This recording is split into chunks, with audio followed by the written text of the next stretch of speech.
All right, we are live. Welcome to my live stream. I'm Joshua Kemble. I have been a professional illustrator and graphic designer for, let's see, my goodness, almost 20 years now. I've been an art director for about 8. And this is the live stream where when I'm not art directing or working on graphic designs or illustrations for clients, I am working on graphic novels and comics, indie underground graphic novels and comics, usually slice of life, auto bio. And then what I've been working on lately on this stream is a historical fiction book about Robert Browning and Elizabeth Barrett Browning, called The Strange Supernatural Story um, of Not Death But Love, The Strange Supernatural Story of Elizabeth Barrett Browning. And I will be working on coloring those pages. But before I get into it, I just wanted to mention some books that I have out that if you enjoy this show, if you hang out in these streams and you haven't picked these up yet, you should buy them. My latest graphic novel, Jacob's Apartment, is out in stores everywhere. If you go to a local store and you don't see them having it in stock, just ask that they order and carry Jacob's Apartment. This can be like a big box chain store to your local indie shop. They should all be able to order this book. This is a book that's done. It's a doomed romance graphic novel for ages 16 and up that basically is done in the vein of Eternal Sunshine of the Spotless Mind or Ghost World, where dreams and reality kind of interweave. And it goes through basically the theme of the kinds of questions that can shake even the strongest of faith. And it's 130 something full page, full color, full page, full color comic book pages. So check that out. Make sure you pick that up. And also, if you haven't yet, especially right now, actually on Amazon, you can get this for like dirt cheap. They're still running this like insane promotion on this. So I think right now, I can't promise when you watch this after the fact that it's going to stay at this price, but I think right now you can pick this book up. Most graphic novels, including Jacob's Apartment, like $18. I think on sale, that's a sale price, but that's what I saw online recently. But two stories, you can get this for like $8 on Amazon, and I recommend you do get free shipping with Prime if you have it, and check out my first graphic novel. This is a comic that talks really openly and vulnerably about mental health, about faith, and basically about growing up in a Christian school, witnessing hypocrisy, suicide, dealing with manic depression, as well as caregiving for somebody with panic disorder, and childhood stories of wonderful things such as dressing as Indiana Jones for an entire year in elementary school before cosplay was a word that existed. So yeah, it switches between two styles. It's called Two Stories, and I recommend you guys get it. Book 2 will be what I work on of this book. Will be what I'll be working on in the next stream after the next streams in the future. So if you travel like a year from now, when I'm wrapped up with Not Death But Love, I'll be working on Two Stories Book 2, if God willing. So that'll do it for all of my plugs. And now let's get into drawing some comics and just talking about stuff. So here we go. I'm going to go to I think this is the right. Yep. Okay. So if you guys are unfamiliar with the format of the stream, basically I'll be up here like talking and chatting about stuff that's on my mind. And meanwhile, the cool art stuff will be going on over there where I need to finish coloring this page. And you'll notice that basically, I believe you'll notice that this page is, my brain is like all over the place today. Sorry. So you'll notice that this page basically needs to be colored The area of this that's magenta I haven't finished coloring yet, and so I'm planning on finishing this. This will be page 20 of 230 that I need to get done by April. And my goal tonight before I go to bed is to finish the flat coloring of this. I did manage to get the pencils done, and I'll go ahead and kind of show you guys what those look like. And initially it was just kind of like this, where it's like, okay, I do the rendered lines, and then I do the rendering. I'm trying to kind of establish a bit of a like kind of light source that's doing a lot of backlighting of the characters. And then I've started to flat. So if I show you the flat colors without the lines, and this little part up top here on the left is basically what I need to do for the entire background. I also probably need to find a picture of the church so that I can color it accurately. And I know I have that somewhere, so I'm going to go ahead and seek that out. Let's see. Let's go back to full camera real quick. I don't want to basically show you guys all of my desktop here as I'm looking,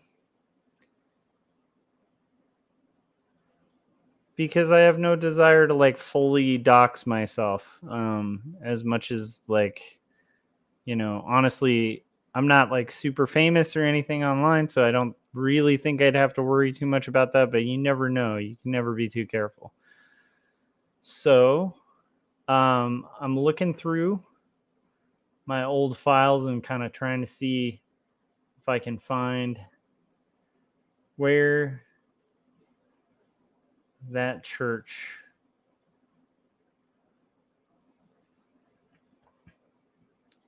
Oh, you know what? Okay, I remember. We did a search together on stream. So that would be in my reference folders. And we'll just have to kind of see what we find here. Aha.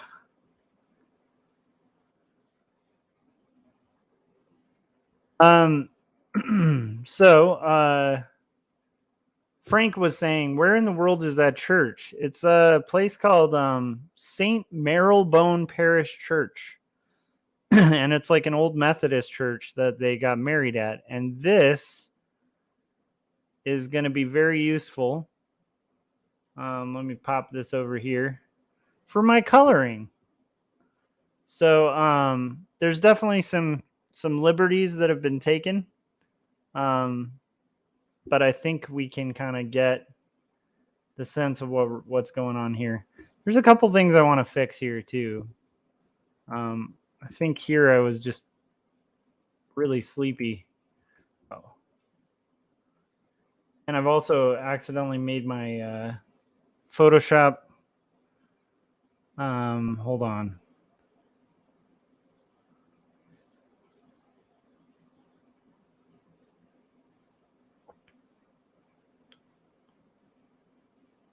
Hold on a second, guys.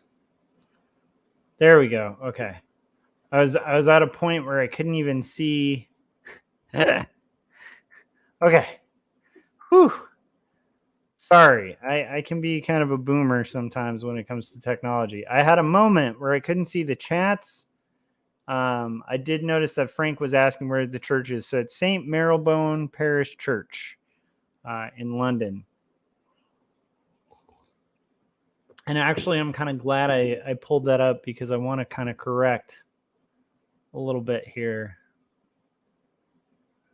I think I want to probably real quickly draw this in so it's more accurate. I have no idea why my colors are in HSB. Put my rich black in there. Oh, I just realized I need to throw this in so you guys couldn't see it. So I need to pull my rich black back in there.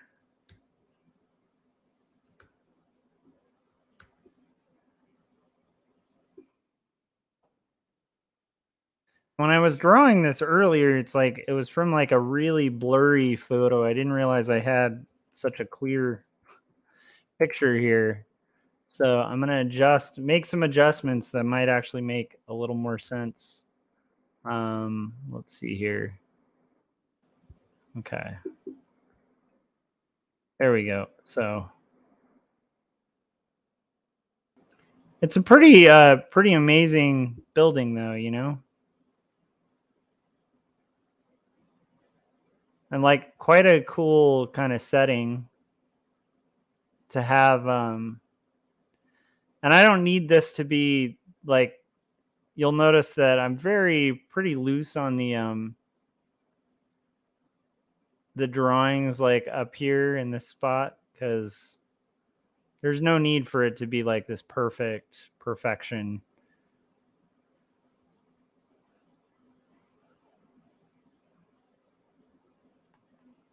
Okay, let's rid of that.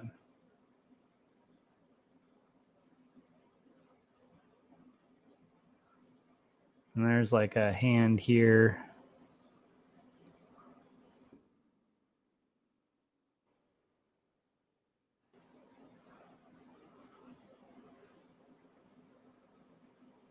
Okay. Yeah, there's no need for like this whole spot up here to be perfection. But if it can be a little more accurate than like the kind of strange thing that I initially saw in another photo, because this is supposed to be, I guess, like Christ on his throne, like that might be good to get right. Okay, so there we go. That's fixed.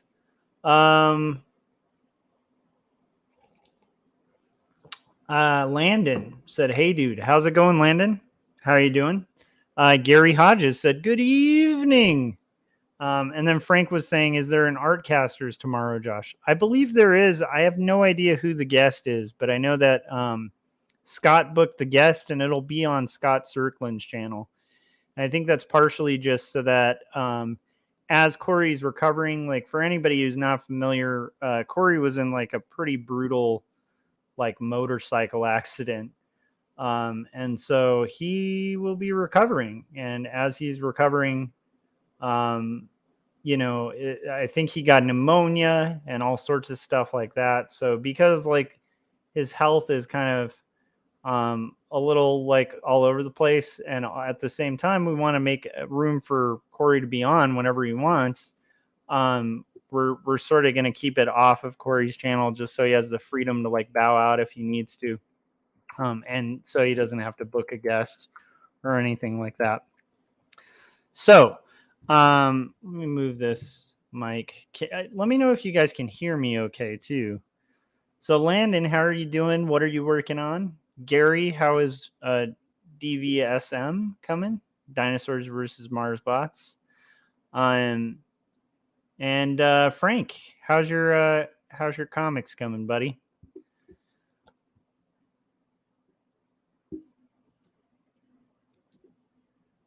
Nice. Landon said, "I'm doing good. I dropped another art promo vid today. Not a process vid." And he said, "How is your day going?" My day is okay. I started my day. If you guys watched the last live stream, I did a video about it too, but I understand there's like not always going to be a perfect overlap with like the videos that I post that are vlogs and then like my live stream audience. And I think there is definitely overlap, but I don't want to assume you guys have all seen it. So basically on my last live stream, and I think I was doing that on like Sunday, I just got hit with this like sudden pain in the side, like in my right side. And I kind of mentioned it very briefly on the thing. And then I could just kind of powered through the live stream and just kind of assumed like maybe it was a cramp or something like that. And like it would go away. And then it didn't till like, it was like 12:30 and I was having trouble breathing, and it was, I don't want to get like way heavy into it, but point being, I realized it was like a more serious thing. So like I ended up going to the emergency room, and then they did some x-rays. Everything was okay. So then I felt dumb because, I have coverage and insurance and stuff like that, but still like an emergency room visit isn't cheap.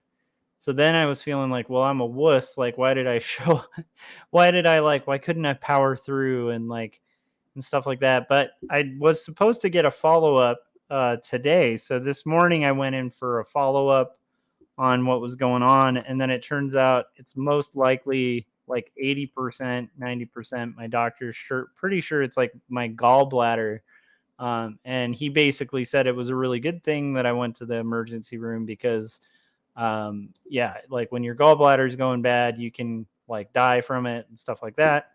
However, it's not like a super serious thing. I've talked to like plenty of people in the last, mostly today, who've had their gallbladders removed and it's not a big deal.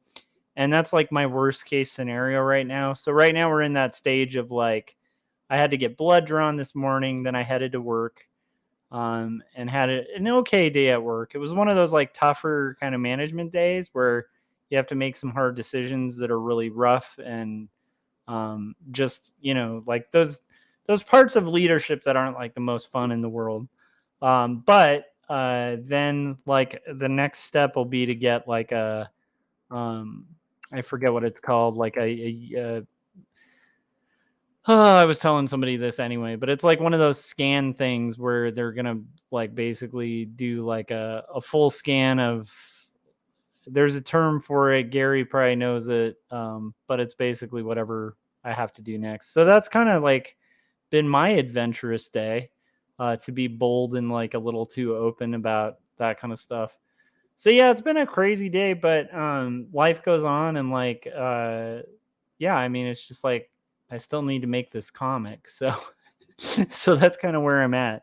I'm hoping to power through and like and make the comic, and hopefully like nothing happens. But I will say, if you notice like during the stream, like I suddenly get in like extreme pain or something like that, I'll probably leave very quickly if that comes up. Let's see here. Gary said working on page 20, plugging away. And then Landon said I deal with some health issues as well, not fun. But what are you going to do? Exactly. Like, I think that's just part of life. And like, honestly, as far as health issues go, if I like, from what I heard from the doctor and stuff, if I wrote on a piece of paper, like, okay, you have to have something go bad, this might be the thing that I'd write down, because it's like, it's a pretty common problem and it's not like a real serious one. So like, considering what could be, it's really like, it's not a huge thing. Let's see here. And then Corey said, nah, don't be like me. Get help early with weird stuff. Yeah, well, luckily I got kind of pushed to go by like a relative, and because I was kind of like, well, they want me to do a follow-up, but like they said there was like no blockage or anything when they did x-rays. So like, I won't go in. And then they were like, did they say to do a follow-up? And I'm like, yeah. And they're like, do a follow-up. Like, how soon are you supposed to do it? I'm like, 2 days. And they're like, okay, so you need to book a follow-up. And now I'm glad I did. Cause again, like it's, it's kind of like one of those weird things where it's not a huge issue, but it is a big issue if you ignore it, or don't, get care for it. So yeah. So anyhow, that's been my exciting night. And now I'm flat coloring some weird paintings that are on this wall. I really think this. I'm taking some liberties with it because you can, but I really do think if you look at the actual just thing, it's really pretty. I'm gonna probably go over this like on pages like this where there's like a full page. I might go in here and add some lighting coming in from the windows because I think that would just add a lot, and I kind of structured it for that. So we'll kind of see where that ends up. But I'm also excited about this page because this may actually be the last time that I think for a little bit. I think there's one more scene in 50 Wimple, but it's like, I think in a hallway full of portraits. So I don't think I have to do, I don't think I need to draw Elizabeth's room, at least for the near future. And now we can move on to other locations, which is really weird, but it's like when you draw the same background like 100 and something times, there's a love-hate relationship. The love of it is like you start to get super familiar with the room you're drawing, so it doesn't take as long to kind of create. The downside is like it takes way too long to create for something that you've had to look at like multiple times, and very quickly kind of starts losing interest or focus, you know? So, yeah, let's see here.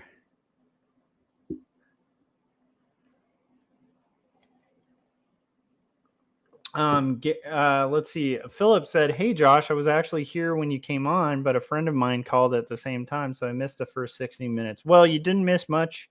I just kind of wrapped people up on some of that. Well, I of course plugged my books. Let's see.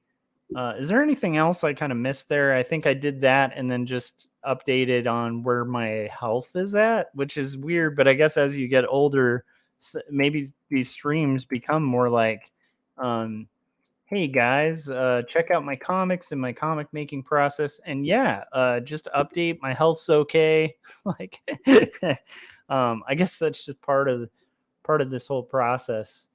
Okay, so let's see here. But I am drawing some dudes and like some weird kind of strange. I actually have a real love of religious paintings, but I also like I tend to be a person who like anytime there's like pomp and circumstance about anything, I like it. This might be the part of me that like really is drawn to like punk rock. I just kind of want to chuckle. So like there's a lot of things with like older religious paintings where there are like different hand holding that like each religious figure has to use, and there's different like venerations and stuff like, and there's a part of me that um I just, and none of like most of this like stuff is not like at all like within the religious text that this art is like claiming to. Yeah, it's really weird. So anyhow, there's these just strange interpretations of like how you would depict human beings in a lot of this religious art, and so it kind of ends up being both beautiful. Did I just say beautiful? It ends up being kind of beautiful, but also like strangely surreal. And there's just this part of me that like likes, I don't know if you guys have seen like those Elvis candles. Um, they're like they look like the saint candles, but they're the Catholic saint candles, but they're like old school Elvis. There's kind of like a kitschy quality to religious paintings, even though like again, like they can be very beautiful and very sacred, but it's like I guess there's a part of me that like anytime there's something that's supposed to be depicted with like veneration, I the skeptic in me comes out a lot, like, and so it's hard for me to take seriously. At some point on one of these streams, remind me to walk you guys through, like there was this triptych when I was in grad school that's like still to this day one of my favorite religious paintings of all time, and it is the strangest thing on the planet, and I need to like visually, I'd have to actually show it to you guys for you to believe it. Let's see here. Yeah, Landon said health issues come and go. Comics are forever. I agree. And also, like, honestly, comics might cause some health issues, like it's it's a it's a love-hate relationship we have with comics. I don't think they cause like gallstone stuff, but I definitely would say it's probably my working on art that earlier last year when my like hand kind of went out for a little bit and I ended up having to get like a cortisone shot. I think that was like 90% from art. Like that was an art wound. So yeah, you got to take care of yourselves out there, guys. And also, life is full of injuries and sorrow. I am so like, I get so existential when I start talking about that kind of stuff. I don't know why. Let's see. Landon was saying, are you talking about the Garden of Earthly Delights? Bosch is one of my favorite artists. Bosch is amazing. And no, I'm not talking about Bosch, but I do absolutely love Bosch. He's got like just this insane, like, so the thing that's weird is there was this era in time where artists were super repressed by like a literal like church government, and so they were only allowed to like paint so many things, and usually most of the subject matter they were allowed to paint was like had to be religious, and then that's where you get a lot of the weird kind of veneration, like hand positions and stuff like this, because there were like actual regulations on if you painted someone how you would depict them. um and Bosch was this rad dude. I just love his paintings because he was an artist who very wisely realized that like the most fun thing to draw for anybody at that time would be hell, because that was like the one spot that you could draw where you were like not restricted in like what you were able to draw, and so you could do cool like anatomical studies and like draw like just all sorts of like weird monsters and creatures and stuff like that. And Bosch would do these like almost Where's Waldo-esque um just collections of like of people in hell. But they're kind of amazing. Like they're like almost like New Yorker comics. It's hard to explain, but you'd have to look them up. But no, the one I'm talking about, it's like a triptych that shows like Joseph and Mary. So like the first panel is Joseph and he's hard at work. It's a very sequential piece. It's almost like an early comic book.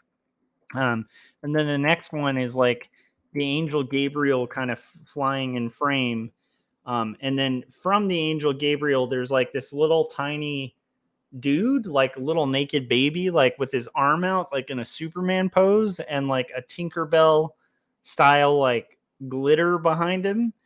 And then in the third panel, it's like Mary in bed with like the little uh, trickle of like Tinkerbell dust, like basically like it's like this Superman baby Jesus that's like flying into Mary. It's so funny. It's like, and if you zoom in, it's the creepiest. Like it's an old, this is the medieval era where the church was like super repressive, and so they wouldn't even let people use like perspective. And so a lot of people think like, oh, people didn't know perspective at a certain time. And they actually lost the knowledge of perspective for a long period of time, because there was just this giant repression of like literature and art and stuff like that by like the church globally. So also along with that went the ability to draw children. So it's like this era where like all of these triptychs were like gold leafed and ornate. And so it's this gold leafed, ornate, crazy beautiful, but just creepy triptych. And then again, the child looks like this weird, just kind of mutilated adult that's like an old Catholic painting kid. Yeah, it's incredible. So I'll have to show it to you guys at some point. If I ever have the time to kind of look it up, I'll show it to you. But I don't know where you would find it. It's in one of my old art history books from school, which I actually have in my on my one of my bookshelves. So I could track it down with a little work. But I could probably find it online too. But anyhow, it's funny. It's like a weird Superman flying baby Jesus triptych, but also like sequential. And then the sequence is just super hilarious and kind of disturbing. Because again, like you see the trajectory of the baby and you know exactly where he's flying, and it's where babies come from. And it's just I don't know. I remember sitting in art history class and we were learning about like different triptychs of the time, because it was a whole thing. And just my friend and I just like rolling on the floor laughing when that slide came up of that specific drawing. And the sad part is, just to show you my maturity level, we were doing this and we were grad students. Like it's not like we were like young kids. It's like this is in graduate school. and you have these two graduate students who are supposed to be like these poised examples of like higher education to the undergrads, and we were just like setting a lovely example by laughing because the triptych was hilarious. So that's basically the story of Superman Baby Jesus triptych. So which by the way would be like a great band name, Superman Baby Jesus triptych. But yeah, I will tell you guys, like for being somebody who actually is a Christian, it's like I can get pretty like apostolic or what like whatever it is. I can be an apostate quite often, like because I again like I don't tend to like veneration, and especially veneration that's not like even requested. Like I don't know if that makes sense, but yeah. So that's my my little story about those triptychs. If you guys know of any funny crazy old triptychs or paintings, let me know. But I'm keeping that in mind as I'm doing this very strange um uh background art. And again, I think that like even if these are somewhat abstract and a little Hieronymus Boschish, it's just a little bit crazy. Okay, let's see. Gary says my favorite weirdo religious art thing is the depictions of Moses with horns, which apparently originates from a mistranslation, if I remember right. Yeah, I think it was like a one mistranslated book that then some really crazy people ran away with and used to justify a lot of long-seated racism. Landon said, "Do you know a lot about medieval times, Josh?"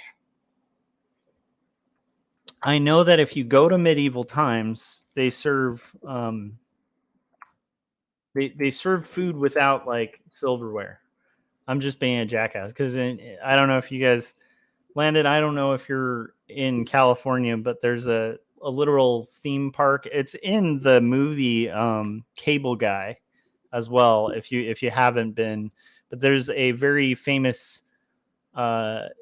It might be a chain too. I think there's one outside of California, but there's a very famous like kind of dinner theater event where people LARP as knights, and it's called Medieval Times. So that's what I was kind of riffing on. But no, I'm I'm familiar with like medieval art and medieval art history, not like super well, just what I took classes in. So it's like and I have to say like as a studio art major, like I was taking our history classes mainly for like the credits, just to get them, like just to check them off the list. But I will say, like, you do absorb some weird knowledge where, like, randomly I'll be at like an art history museum, not an art history museum, just an art museum. I don't think there is such a thing as an art history museum, but I'll be at an art museum, and every once in a while, like, all that back knowledge will like come forward. But in general, no, I'm not. I wouldn't call myself like an expert on, um, like, I'm a history nerd. Like, I enjoy history. I enjoy learning about history, but I wouldn't call myself like, at, in any way an expert, nor would I call myself an expert on Victorian times as well. So that's one of the reasons this has been such a fun um, book to like kind of research and stuff. Is like I enjoy research, I enjoy learning, but by no means would I call myself like an expert on any of that stuff. Are you like a big nerd for like medieval stuff?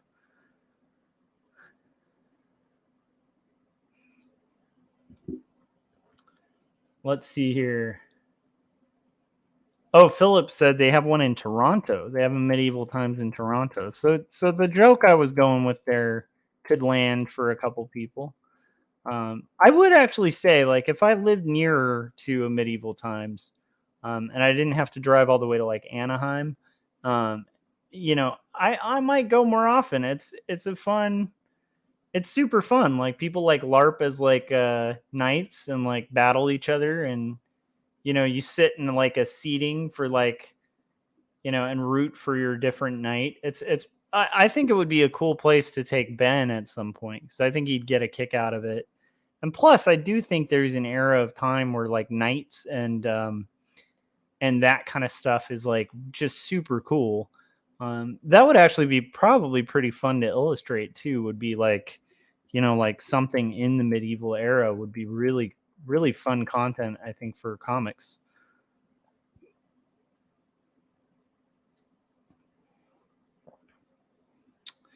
And as much as I was joking, there is like very beautiful like religious art, that like doesn't make me crack up and isn't corny. And then there's also this weird thing with like the ornateness of like old gold plated, I will say also like illuminated manuscripts, which I really feel lucky to live near the Getty, because like the Getty Museum has just like an immense collection of illuminated manuscripts, and that is like just, I mean, like if you want to get inspired, you just look at some of that art. So I don't mean to belittle the art when I'm kind of joking about it.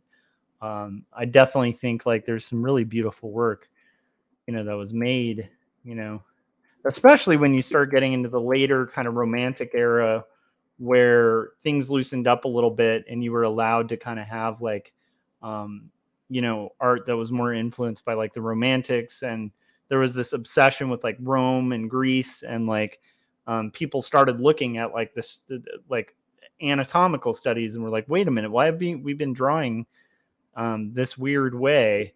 um, and I think a lot of what influenced that kind of repression of art and suppression of knowledge, from what I remember, like, see, I'm going to get a lot of this wrong, but from what I recall, I think that also the giant plague that wiped out like a third of Europe also, caused like some real, like, they call it the Dark Ages or whatever, but it's like when we literally lost knowledge and kind of went backwards. So like society had kind of progressed to a certain extent, and then yeah, like people, there was just like this mass loss of knowledge, and also the wealth disparity just like increased quite a lot at that time too. So anyhow, that's what I remember. But anybody in my audience who's like a history nerd or a history buff can come in and be like, Josh, you know nothing about history, and then school me on it, and I will gladly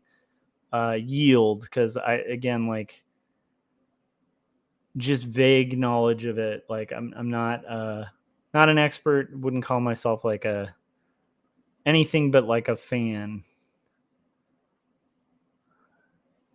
I'm the guy who like listens to some Beatles albums, but like I'm just saying this in the context of history. It's like I would be the guy who maybe listened to the Beatles album, but I don't remember like every single song title and the chronology of how every album came out.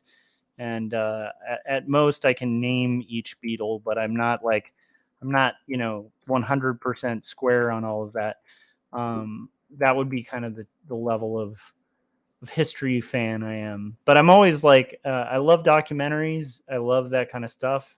And I'm rambling about history. And I don't know if you guys feel that at all too, but it's like, I do think there's a lot to be gained and gleaned from looking at that stuff. And then also, as you're looking at history, I don't know, this is me, but like part of why I say I know nothing is like, you, with history, it's always good to be kind of a little open to like hearing new things, because a lot of people have like some really weird ideas of stuff that happened that is just utterly false.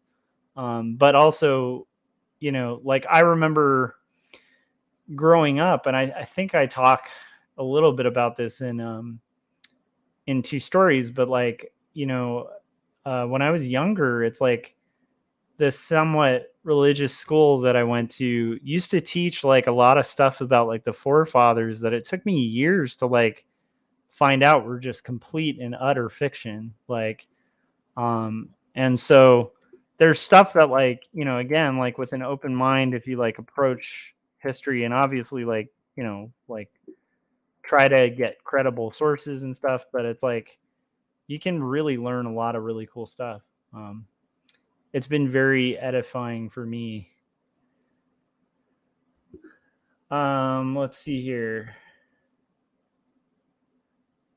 Oh, Landon said, I find medieval times fascinating and interesting. Not sure if I'm a nerd or not, but I do love going to the Renaissance Festival when I was younger. Hey, I went to Ren Fair when I was younger.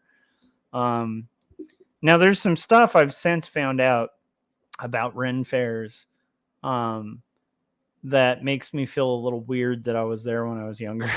I don't know if you've read Chuck Palahniuk's work, but he has I never saw like the film adaptation, but there's a story, and I think it was in Choke, where he has a character who works at like a historical reenactment kind of park, and all sorts of nefarious adult things seem to be happening behind the scenes at those things. And I will say, living in Southern California, right near not too far from like the Ren Fair, one of the bigger Ren Fairs,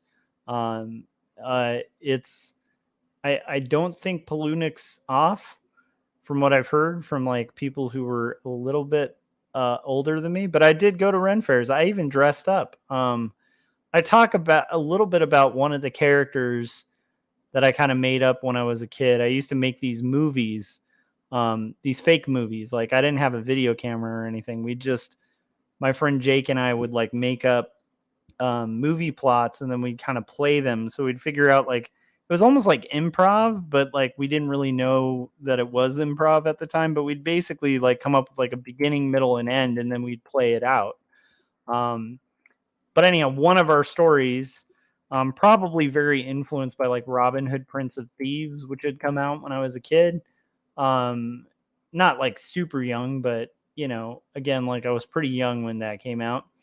And we came up with this character that was pretty much a riff on Robin Hood, called Blue Fox.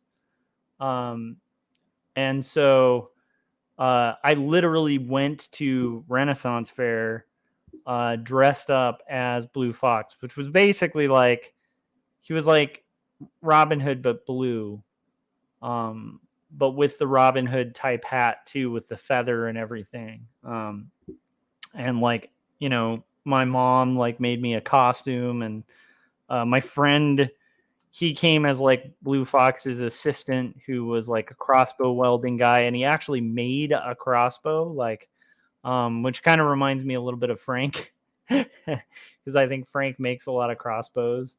But my friend Jake, like, yeah, he made like a fully functional crossbow. And then I think I ended up finding this is a weird story. My brother, like my older brother, was living in an apartment, and he was cleaning out the apartment and found a sword, like a legit sword. It was like an old, I'm sure it was just like a prop sword, but it's like it had aged, so it looked like this ancient sword. It was like covered in rust. And so I remember de-rusting it and like all of that. So I ended up bringing that sword like to the Ren Fair. But anyhow, I'm not above it. That's all I'm saying, Landon. I'm all about it.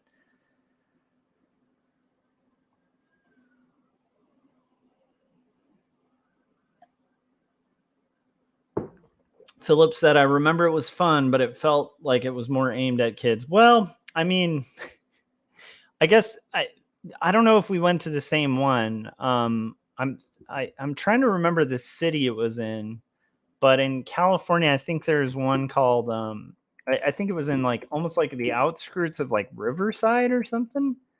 But it's like the Ren Fair proper. It's just been a long time. But at least the California Ren Fair happened in this spot. And from what I hear, I heard tell that Gary's comment, he said, is it all the sex they have? Apparently, yes. Apparently, there's a lot of sex that occurs. Yeah, so that's basically the thing that I've heard about the Ren Fair.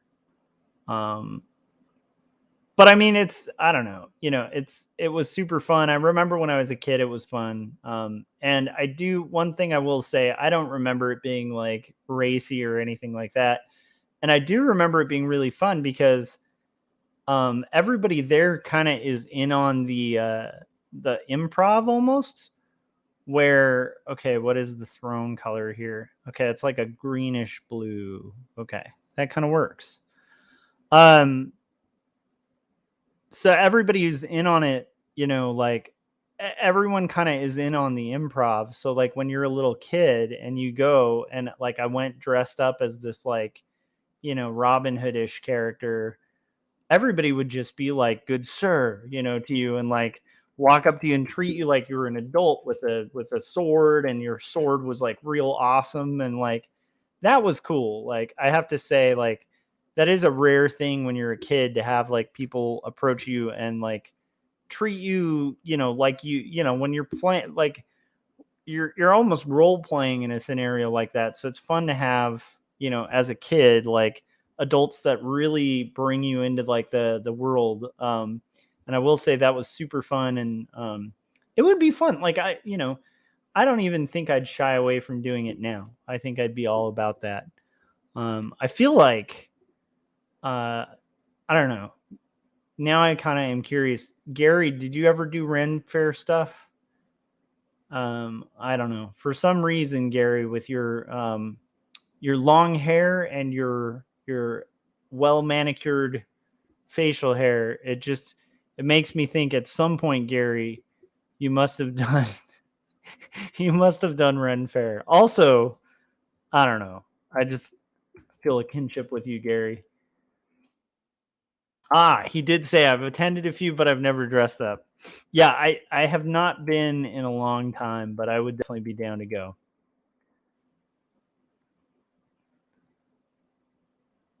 That's what we should do for like an art casters meetup is talk Scott Circland into going. And you know what's funny? I don't think you'd need to talk Scott Circland into going because Scott is a super down guy to like do fun stuff. Because like, I mean, all you have to do is watch like our Halloween episodes of Artcasters, and Scott will literally appear as Gene Simmons, like full out.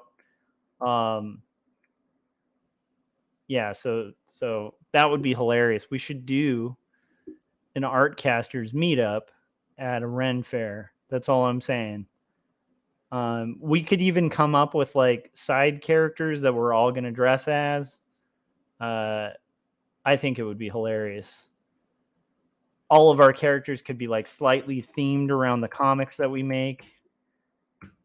Maybe even like we could get like a booth and sell comics there, and it's like I'll be at a Ren fair being like, this is my comic that talks really openly about suicide and depression. Like we'll see how a slice of life comics, or like this is my comic like Eternal Sunshine of the Spotless Mind. It's kind of like in that vein. um we'll see how that flies at a Ren fair. And you know what's funny, it probably sell really well because again, like I think a lot of there is a culture of us nerds. And I said us. I'm bringing you guys in on this. All right. Let's see here. Philip said, I've never been to a Ren fair, but I'd love to. The closest was medieval themed wedding about 20 years ago. A medieval themed wedding sounds awesome. I will say there's this era. It doesn't happen as often, but there was definitely this time when I was in my 30s where like everyone, and I'm sure you guys have had this too, but it's like there's a season in life where like almost every other month you're going to a wedding. Um, and at first it's, I don't know, like at least for me, it was like at first it's kind of like, you know, very sweet and meaningful. And then next it becomes kind of like a pain in the butt where you're like, oh man, I got to rent a tux and like do all this stuff. And then it gets to this sweet spot where it's like, it is party time. Like that is, you know, I don't know. I think maybe that's like late 30s where you're just like, this is the time for all of us to party and listen to terrible 80s music and like just rock out and make it fun, for like the couple, right? Like that's the sweet spot of like wedding seasons of life. And I still think fondly about it. And now I'm definitely at that age where like, hey, if there's a wedding now, um, we are like sitting near the DJ so we can like make requests, and we'll be the party table, for sure. So yeah, that's my wedding story. I don't know why I'm rambling about weddings, but I will say like a Renaissance themed wedding sounds super fun. So now we're gonna do just some subtle stuff, like because I want to have, again, like these do not need to be perfect paintings. They're just background. But like if you take the time, especially when you're coloring, if you're flat coloring and you take the time to not just leave like one solid color in the background, it really makes a big difference. If you go in there and you're like careful to kind of put in little details, I do, maybe I'm just convincing myself that I'm not wasting my time right now, but I do think it makes a pretty huge difference for like the viewer, because it would be easy to just be lazy and again leave some of these like flat, but just that extra bit that it provides for the viewer, I think, is worth it. And I should say reader, not viewer, because we're not making movies here, guys. We're making comic books.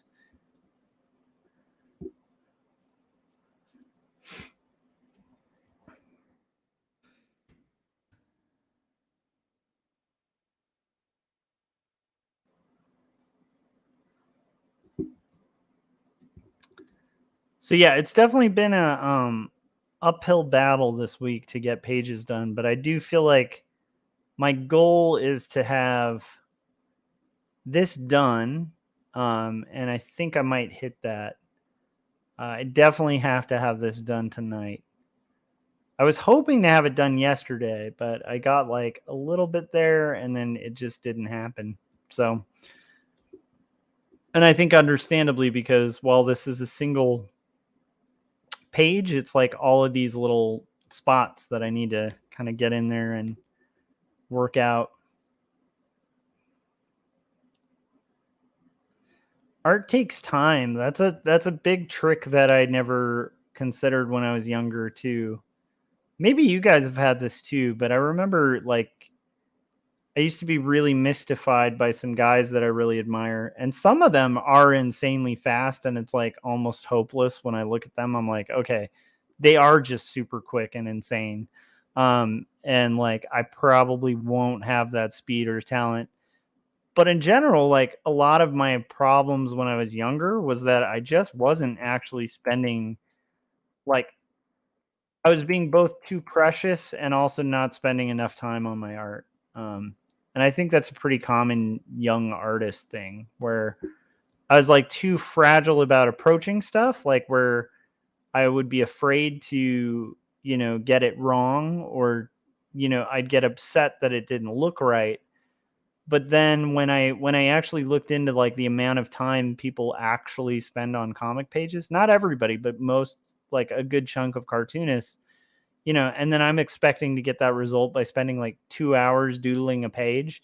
Like and then you start realizing like a lot of these Marvel guys spend like, 15, 16 hours on a page. A lot of the guys I really admire spend like, 10 to 12 hours on a page. And then I'd be like, wait a minute, I want my stuff to look like a 10 to 20 hour page, and I'm not spending 10 to 20 hours. Well, that's the thing that's wrong with it. Like I need to actually spend the time. I maybe you guys like aren't silly like me. I don't know. I find it funny, like now that like that was a big revelation at the time, but for me that was a really profound moment where I was like, "Oh, like I can actually spend more time on this." And then like that's one of the tricks. Like um and again, I'm like I've talked about this on here. I'm not the fastest illustrator. And so that would come into play too. Like I mean there's definitely guys that are like way faster than me.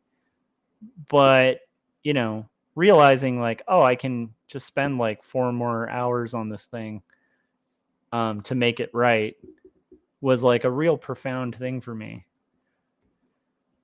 And I think it can be a little hard, you know, coming from like commercial art where quite often you are under the gun and like there is like crazy deadline and like sometimes you just have to kind of accept whatever you get.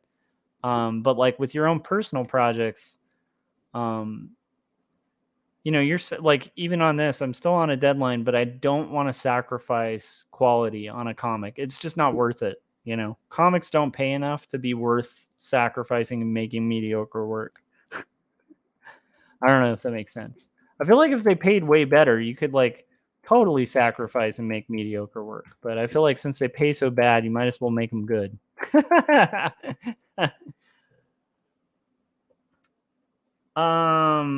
Let's see here. Drawn Sword Graphics said, hey, Josh, how many pages do you get done a week? I'm up to about 2.5, but I think I'll be able to up that a little bit. So I'm at about 2.5 pages a week right now, which is like crazy fast for me, but I think I can up that a little bit. But 2.5 is all I've been able to kind of manage so far. That's now, keep in mind, if I didn't have a day job and other things that I like, other responsibilities, and I just was able to focus on comics, I could probably do about a page a day. If I had just like a full work day, I could probably do about a page a day. And then maybe do draw and color maybe a page every day and a half or 2 days. If I just had comics. But yeah, for me, it's like 2.5 is like kind of me cranking it like full speed right now on top of my my job for my career as an art director. Which again, like if I talk to my wife, like she's a super fast artist. And so like that would be a fairly like, that's not super fast. Like my wife could probably knock out like in an 8-hour period, like 3 or 4 pages. Because she's just super fast. She's a fast drawer. She's a fast drawer. I used to know somebody who said drawing like it was drawers. Like a drawer, you know, drawing. It was a drawing teacher, actually. She was a drawing teacher. Gary said, I agree. As a younger person, I didn't realize the main difference between a professional and amateur work is sometimes time spent. Yeah, exactly. Drawn Sword Graphics said, is that pencils and inks? Yeah, 100%. Like if I had just like a clear day, now that wouldn't be an 8-hour day. It'd be like a 12-hour day, but I could definitely, if I had nothing else on my plate, I could probably do about a page a day, like penciled and inked. But I usually have to work on things from like 9 to 2. Like that's kind of my work time. Speaking of, I've been at this for an hour, so I'm going to put on the trailer. Thank you, Drawn Sword Graphics. That's a really good question. I've been at this for about an hour. I'm going to play a trailer for Jacob's Apartment, and I will be shortly back with a refill of coffee. And yeah, I'm pretty excited. Thanks to everybody who's like hanging in there and hanging out with me and drawing. I hope you guys are having a creative night as well. And I'll be back right after this. Speak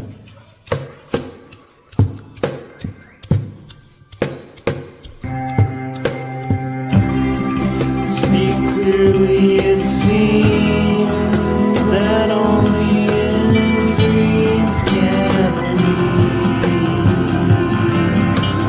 be these things we've seen and walk around.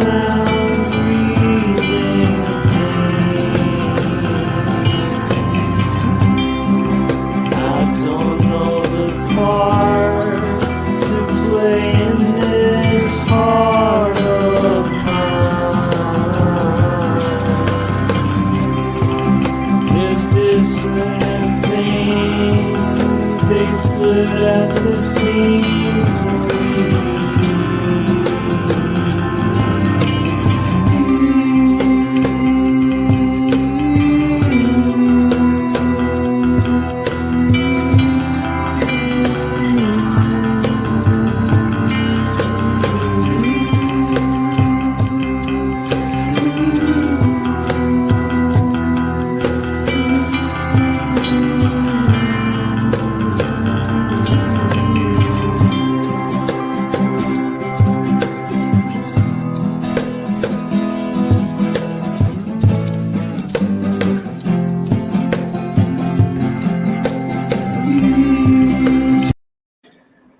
All right, so we're getting there. I mean, I don't know if you guys can see this, but it's like the area that's finished is looking pretty awesome, you know?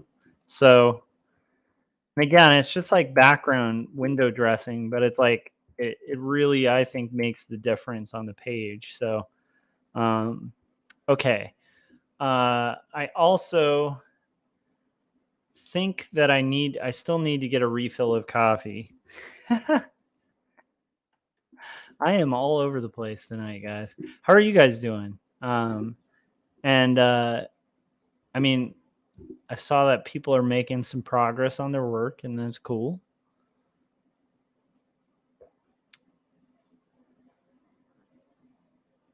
I'm always like really honored and stoked that you know, like for me, when I started doing these live streams, initially the big hurdle, and I know Gary does live streams as well, which you guys should check out on Saturday.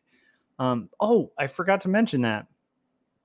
You should check out on Saturday while you're in line. If you're in Southern California, check it out on Saturday while you're in line. And I'm saying in line as if there will be a line. But I will be doing signings at Barnes and Noble in Palmdale, California. And if you guys come out and want to get your books signed, and I know that's a bit of a drive for some people who are like in LA and stuff like that, but I do promise that after the fact, my goal, unless my gallbladder like messes up or something, is to hopefully head out with everybody to probably the best microbrewery in Southern California after the signing. So I'll be signing and selling copies of Jacob's Apartment, my graphic novel from Graphic Mundi, and then afterwards we'll all be heading over to Bravery Brewing, God willing, and that should be pretty fun. So again, like if you have no plans for Saturday and you're in the Southern California area, I highly encourage you guys to come show your support for indie comics. Get, if you've already bought Jacob's Apartment, just go ahead and bring the copy. If you haven't, that's a good time to pick it up. You can also bring 2 stories with you. I don't think I'll be selling those there. But if you did bring a copy of 2 stories, I'll happily draw and sign it. And then again, we can all, hang out and, you know, have a couple drinks at Bravery Brewing afterwards. So that's kind of the plans for Saturday. But my point was, while you're there, because I, again, like even why I remembered was I was going to plug Gary's stuff. While you're waiting at that signing, you should definitely check out Gary's live stream. I'll be watching it probably as I'm setting up because it's a lot of fun. He does a live stream on Saturday mornings usually. Quite often they start at like noon, but make sure you're following Gary Hodges on the YouTubes and stuff, so you can catch the streams live. A lot of friends of Artcasters and a lot of the Artcasters end up showing up on it, and there's a lot of fun discussions and a lot of really thoughtful discussions about making comics. And very well articulated. Like it's something that I really admire about Gary, and like I think that people who know Gary kind of know this about him. He's really good at articulating artistic thoughts and putting them into really cool, like interesting perspectives. So yeah, anyhow, check out Gary's thing. Make sure you're following Dinosaurs versus Mars Bots everywhere there are things to follow, and that you're following Gary's channel on YouTube and stuff like that. So, but anyhow, why was I mentioning Gary's channel? Oh, I was saying like, so when Gary can chime in on this too, but when I started live streaming initially, there was like this strange kind of nerve-wracking quality to it where it was like, initially doing these streams really late at night, because that's usually my work time, and it's just the only time I have to work. And I was like, who's going to show up to like my stream, you know, at like these odd hours. And then the fact that like there's actually people who show up and kind of hang out and draw with me is just still like kind of this mystical, um I don't know, it almost feels like the field of dreams or something where it's like, okay, you just kind of build it like with live streams, you show up, you do them, and then like people come, and like it's been really fun. Anyhow, so that's a long-winded way of saying I appreciate you guys, but also I still am just honored and stoked that people want to like spend their time, because you know we have a lot of time. There's a lot of time that could be spent wherever you want, and the fact that like, you know, it's that way with my comics too, you know, where it's like the fact that like somebody might take time out of their day to sit down and read something I wrote is just like super cool and kind of surreal. And anyhow, just saying, when I started live streaming, that took a while to get used to, because it was just so cool, and also just like, I know it's weird, but almost unexpected, where I was like, I'm just gonna do this thing and then we'll see what happens. And now like people actually show up, and I really just appreciate it. And also it's just built a really fun, like kind of weird, awesome night game community that I really like. And like-minded creatives who are usually up at like odd hours, like this show is like, I think right up their alley, you know, where it's like, okay, I guess we're all hanging out and drawing, you know. Anyhow, that's a weird thing. I don't know, Gary, if you had like a similar experience with, you know, the first time you live streamed, but that was definitely a weird one for me, you know. Because like I definitely had like a bit of panic, I think, the first few times I did it, because it was just like, what am I doing? Like, who's gonna show up? And then like again, just the fact that like, oh cool, like it's kind of like being creative, like where you are often rewarded for being creative, um and taking a risk, and like you know, with creativity. But anytime I am like, if I take a risk with creativity, there's always this like strange moment of like self-doubt and all that stuff, and you kind of have to overcome it. I definitely experienced that, especially the first few live streams, you know. But you guys showing up really, I don't know, it's just like a mystically cool thing. And now I sound like a strange hippie or something, but yeah.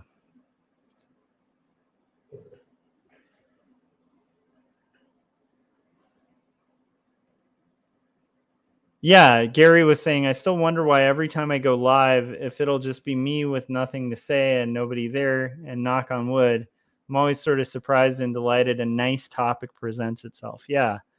It's also a really good practice in like stream of consciousness, weirdly enough, like just kind of rolling with thoughts and like conveying them as you're thinking them, which I actually find really good. Um, I don't know. It's a really interesting experience, but I really enjoy doing these live streams. That's basically the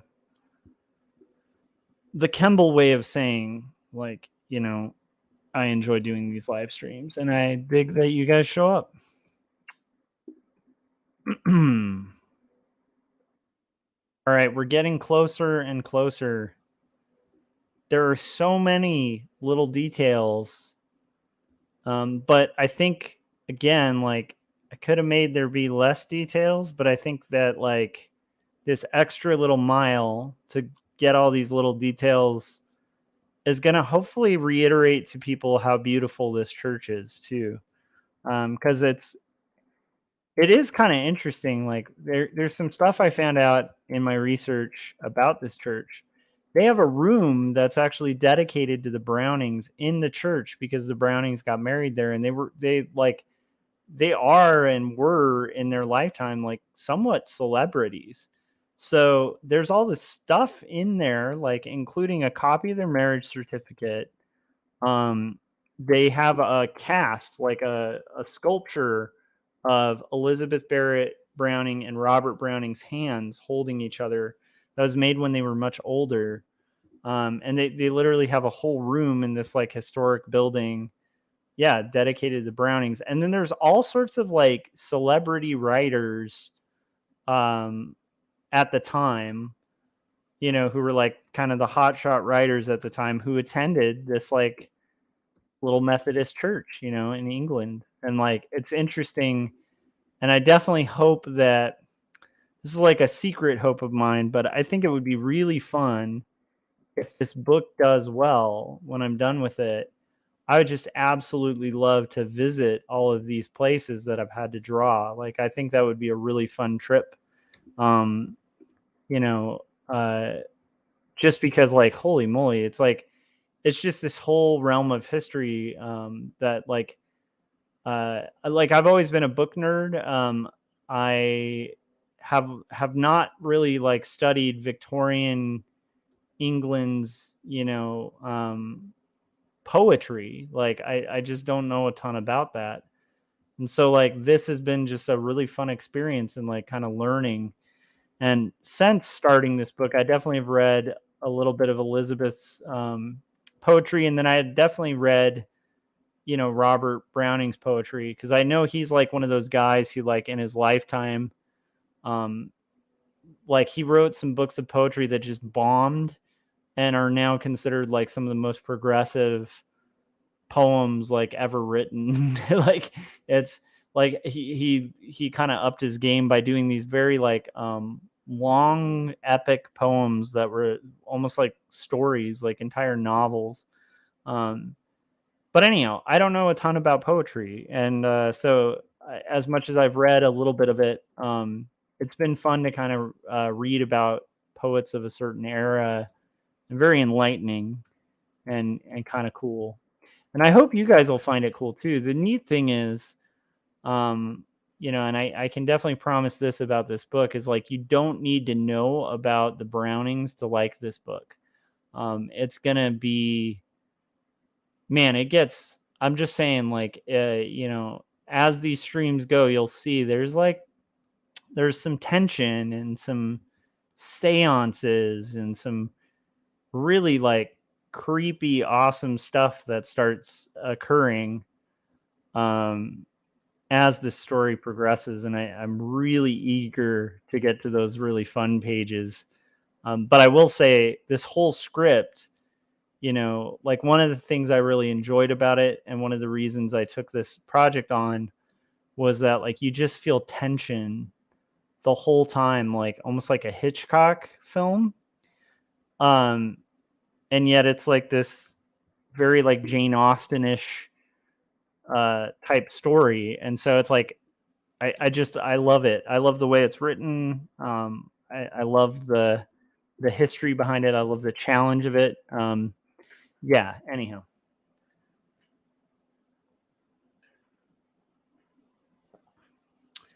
Drawn Sword Graphics says, "Cool. It's nice to be inspired and relate." Yeah, it really is. Um, and again, it's always the surprising part to me about historical fiction so far has been the fact that you really, um,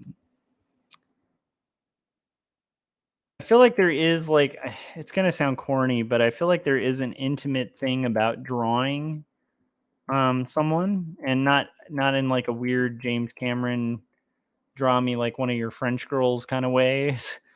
But there is something where you feel, at least as an artist, I do feel like I get a better understanding of a person or a figure or even an event if I've kind of drawn it. Um, and this might just be because, like, you know, when you're an artist, it's like part of your vocabulary. It's kind of how you communicate. I'm gonna make this magenta real quick.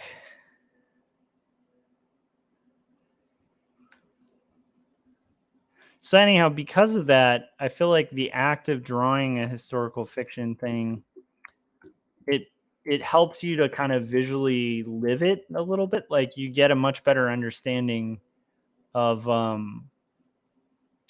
of whatever the subject matter you're drawing. This is coming out really cool. If you look at the top that's finished and just cover like the center part that's magenta, I think the work is worthwhile. Um, Now it's just a matter of seeing it through. So, okay. I am starting to feel myself fade a little bit. I'm going to put on another trailer for 2 stories and refill my coffee, because I actually didn't end up refilling my coffee the last time. And I won't play the full trailer if I don't have to, but at least that'll buy me some time to refill my coffee. And then we're going to finish these flat colors come hell or high water. All right, here we go. This will be for 2 stories.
All right, that actually bought me just enough time to refill my cup of coffee.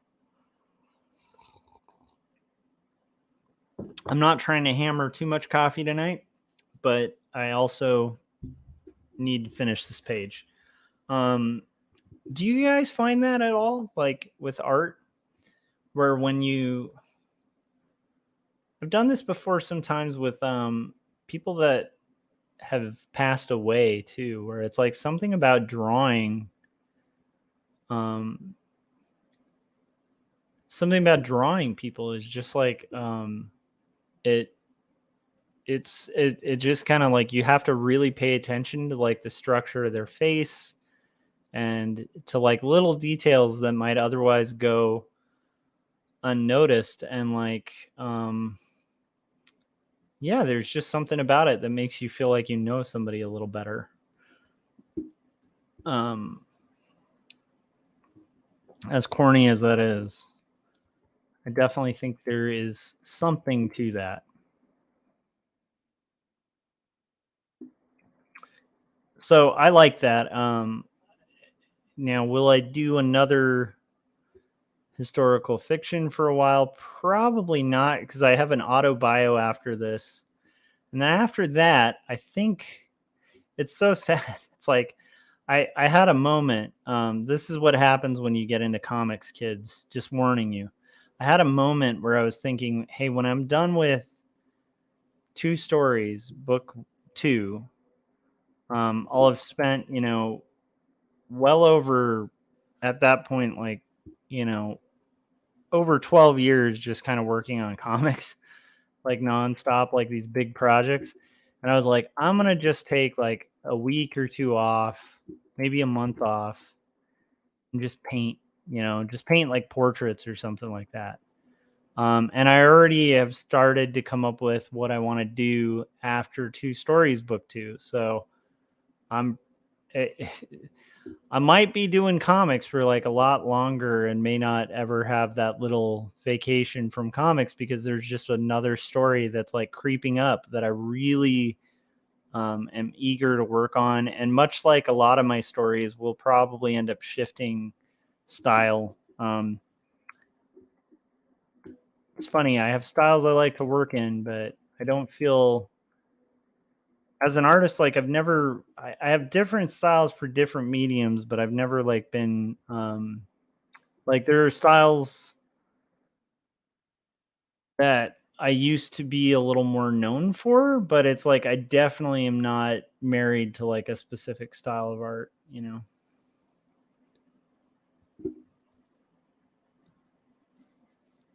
Okay. Here's going to be an interesting trick. I'm going to try to paint these in because to go in there and select this section might take way too long.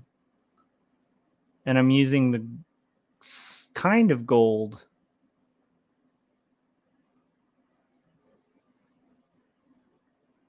And I'm just going to kind of do all these letters.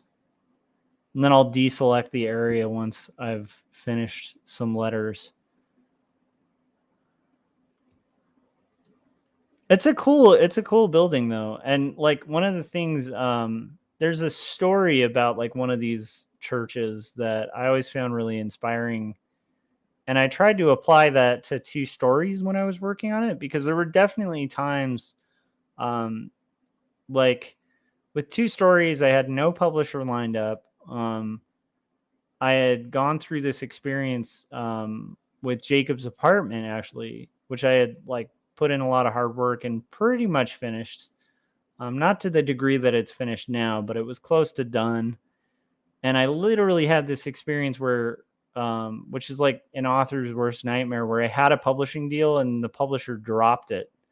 And it was kind of heartbreaking. So like to get back to making comics after that was really difficult for me.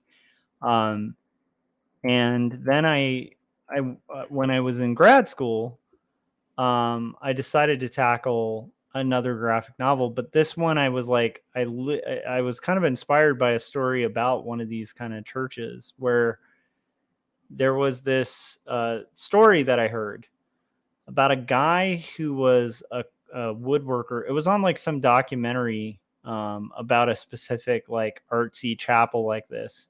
And there was this guy who was a woodworker, and he was like working these carvings. Like, I don't know if you guys have been to like these very old churches. Like a lot of them are like these old Catholic churches.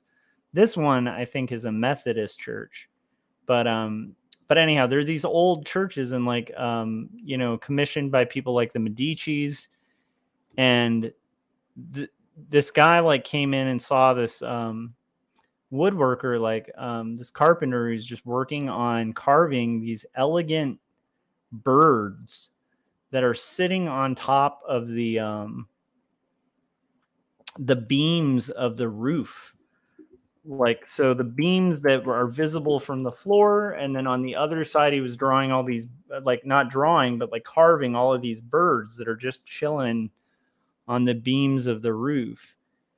And the guy kind of went up to the carpenter and was like, how long have you spent like carving these like birds on the beams of the roof? And he was like, oh, this has taken me a couple months, because he was like adding birds to like all of the tops of the beams of this roof. And so he was like, well, why would you do that? Like, nobody can even see it. Like, no one's coming to like the top of the ceiling and looking down to see these like beautiful carvings of these birds. Like, you can't, it's literally insane. Like, no one's going to see these. And the carpenter was basically like, I'm going to do these because God can see them. And I am like I'm not making this for people. I'm making this for my creator.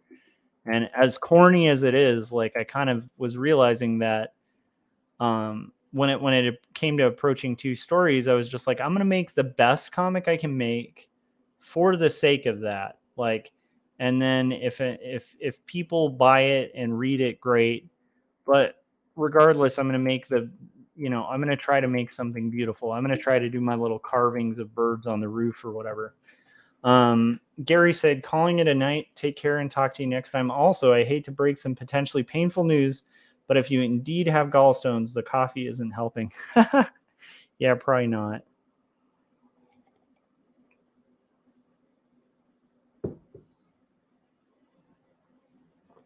That's going to be brutal if I have to give up coffee.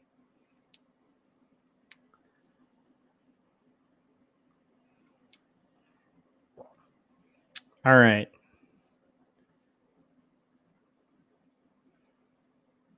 So we're getting a little bit here. I think that looking at this picture, that centerpiece is about the same color as well. So I'm going to go ahead and color these gold areas.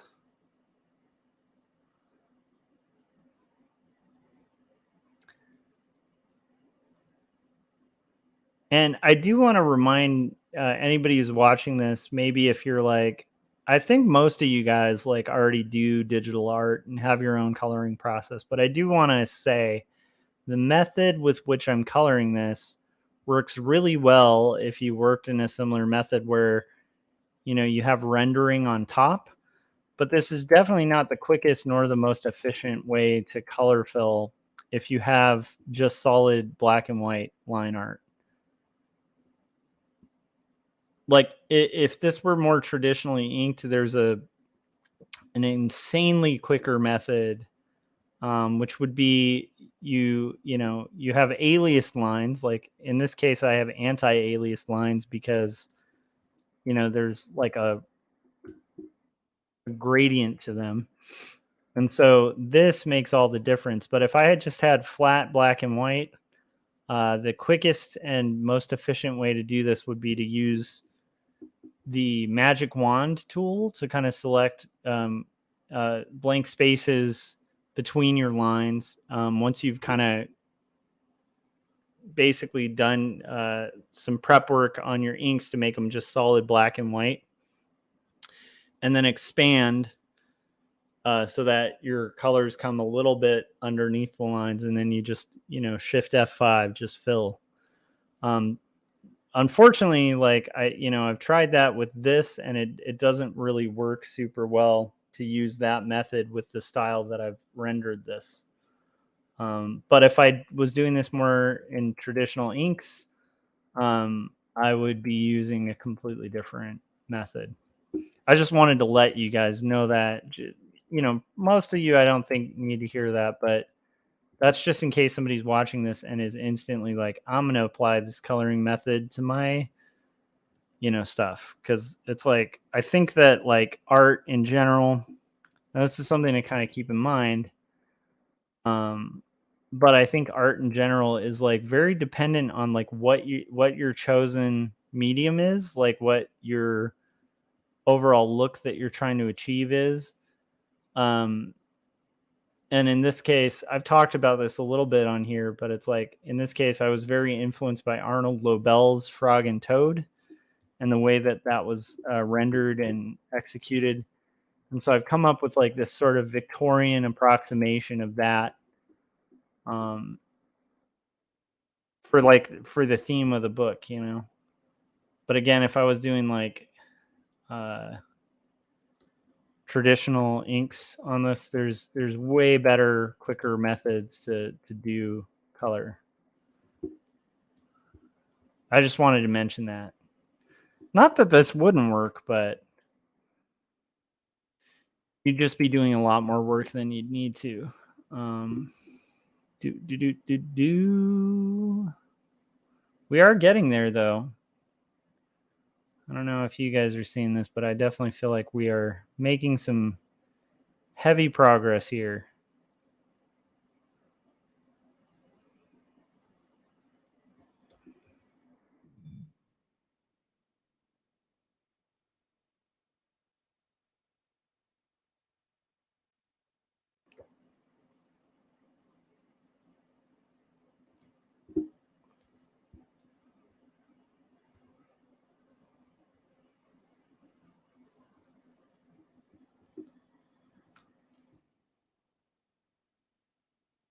And then the nice thing is some of this area is a little quicker to fill because it's not like the wall color is basically used quite a bit in this interior area.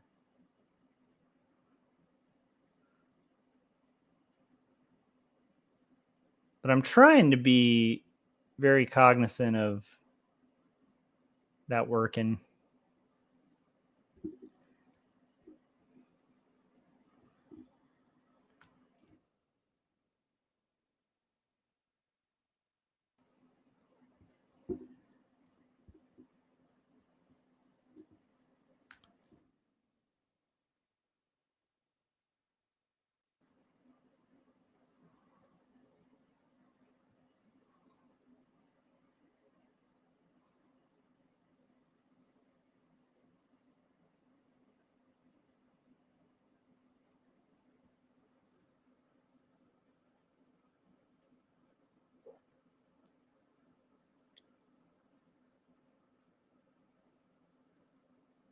Okay.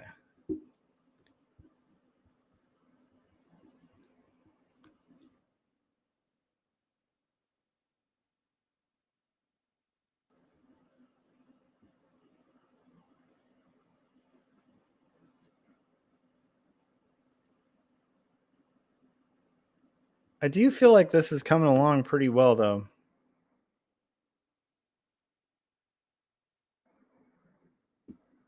Slowly but surely.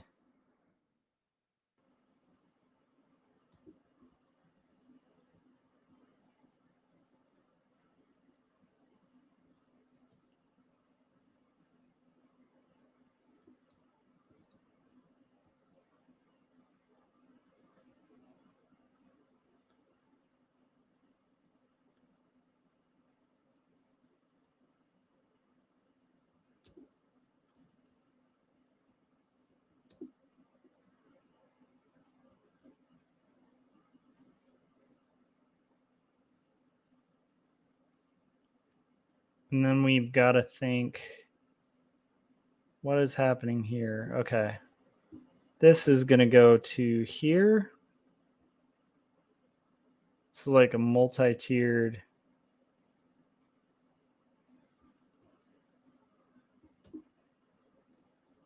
And then we've got a multi-tiered thing here.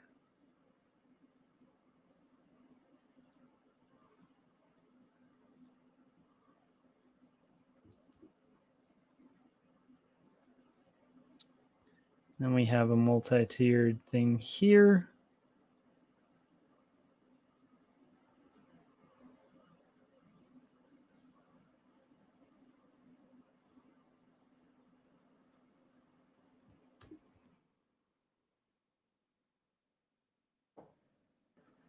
Then we've got a little bit more going on here.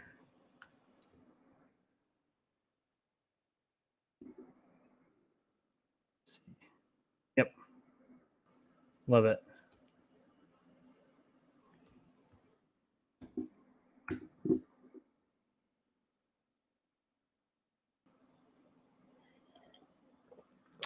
Kevin Cross just said, can we start a hardcore punk band called Anti-Alias? I think that would be the best the best hardcore punk band name on the planet. Like easily 110%. It's just like I need to see that happen. That's great too, because it's got the anti. It'd be hilarious to do a bunch of like nerdy design and illustration themed punk songs. Our first single could be called Exposure. And it would be about like bad clients promising exposure. I could see this, man. I can see it in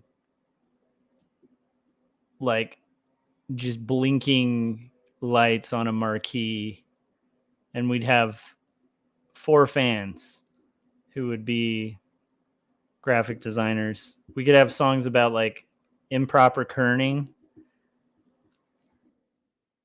and how mid-century modern was like the best era of graphic design. Yeah, I can see it, Kevin.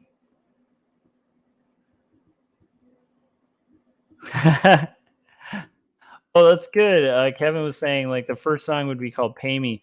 Do you remember that video, dude? I'm gonna blank out on it, but there was a guy on YouTube who I think is a pretty famous designer of some sort. You might have even played this for me, Kevin. This is a long time ago, but the "F You Pay Me" guy.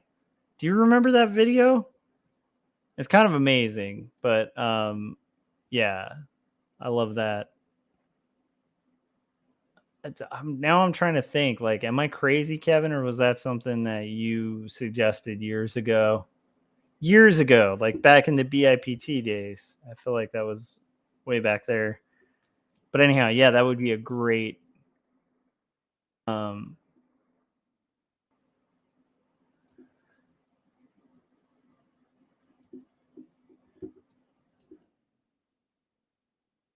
we could write songs from like that are hypothetically a client's version of a graphic designer where they're just like, can't you just live trace it? Like, I literally had a client a couple days ago say that, where they're like, can't you just live trace? And the effect they were wanting was like not something you can just live trace. It was like, but anyhow.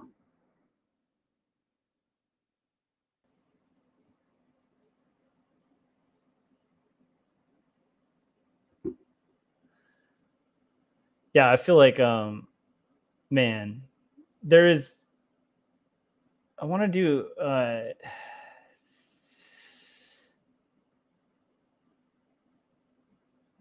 okay. Trying to figure okay. I think I want this to be like red. It's kind of black on the photo, but I think it's going to be like more of a deepish red. Um and red is one of those ones that's really hard to deepen without looking kind of ketchupy. So I might do like I drop this so it's like that maroon, and then I want to do my color sliders. So let me see, window color. Oh, and somehow I accidentally put the okay, let's get those CMYK levels. I think that would be great too. You could do a song called CMYK levels. Because even that, just that word CMYK levels sounds like a good, like almost like a Devo song. So that would be like our new wave song, Kevin, would be CMYK levels, CMYK levels. And we could talk about adjusting, get your CMYK levels right, you know? It could be like a call and response song. Forget the Devo thing. It could be like a call and response song, um, like in a Fugazi style, but it could be like one of us is the young designer who is just confused as to like why is the color not showing up in print.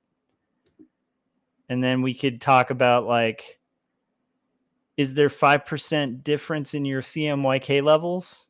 That could be the, you know what I mean? That could be like the chorus. Because you need those 5% differences in your CMYK levels. Man, um, color nerds.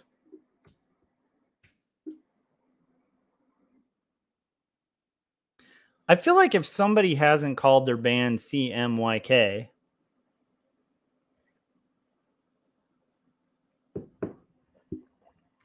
I mean, it feels like it should happen. If that doesn't already exist, Kevin, we need to just retire now, cash in, and tour as CMYK. And then we could play shows with CKY2K so that you have CKY2K and CMYK. And it's too bad CBGB is closed because that would be amazing. CMYK and CKY2K at CBGB's? No? I'm riffing on the C's here, guys.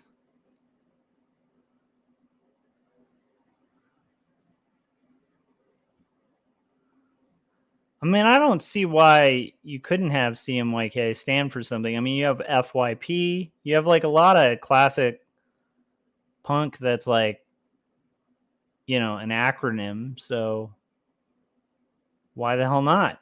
You know?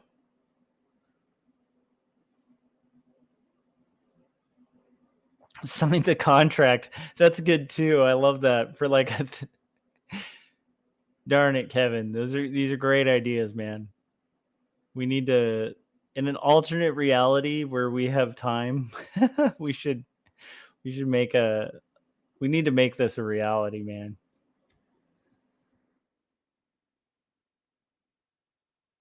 And we just play art shows at art schools. That's actually a really good idea. I mean, there's so many great punk bands that started in art schools. Why not be the punk band that goes to art schools just to tour art schools, you know? It's where all the kids are at. All the hip kids are there anyway.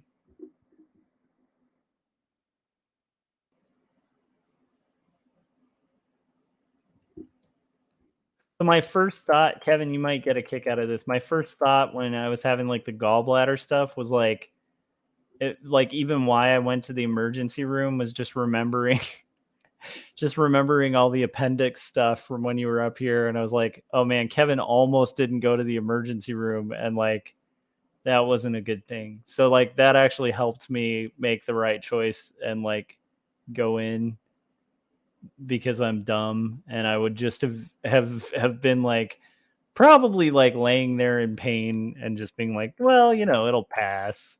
I don't have the money for that, you know. But like I benefited from your horrific, horrible experience, Kevin. So thank you for that, dude.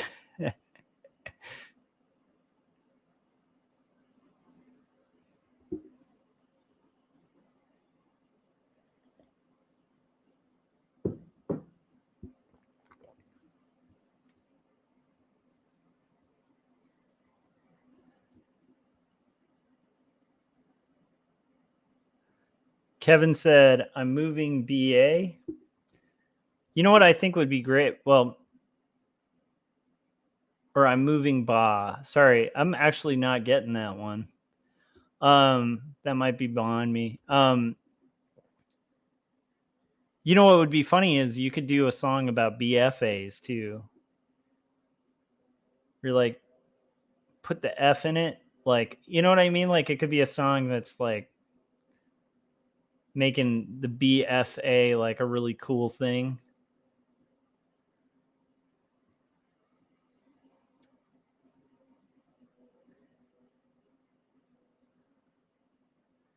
Yeah, I don't know. If you guys have any suggestions for Kevin and I's amazing punk band that we're gonna start, we're gonna do it.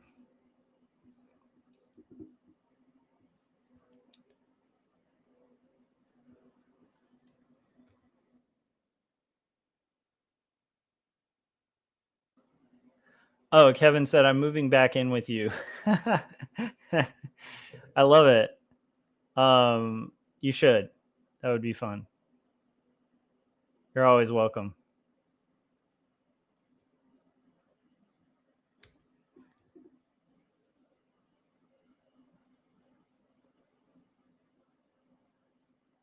I feel like you know what I will say this though, Kevin? The world's been spared that we don't live in the same place anymore, because I think we would have probably taken over Southern California. I suspect that like Southern California wouldn't have been the same. I feel like it was almost like somebody traveled in a time machine and was like, you know, it's like we're almost like the reverse of Bill and Ted's, where you know how there's like the band that saves the universe. We're the band that would have like destroyed reality um altogether. Like we would have just toured art schools, and then the whole like we would have somehow like set off the apocalypse. And so I think that's why, you know, we had to be in separate states, because you know, I think we'd be a seriously unstoppable force to reckon with. And maybe we would have like, I don't know. I'm trying to think of the apocalyptic things that would have happened, but I suspect it would have just been all over the place, you know.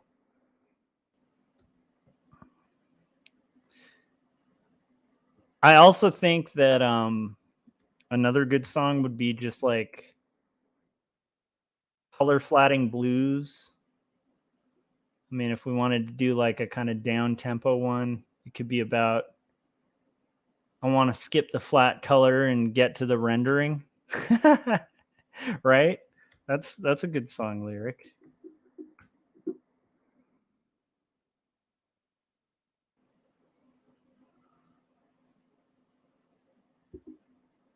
Yeah, Kevin was saying we certainly would have. Too much power. SoCal is missing out. I will very easily agree to that and agree with that call. You guys, we're getting there. It's slow and steady, but this is the way. This is the way. I wish there were another way. Flat coloring can be a beast. I'm just saying. It can be an unforgiving beast.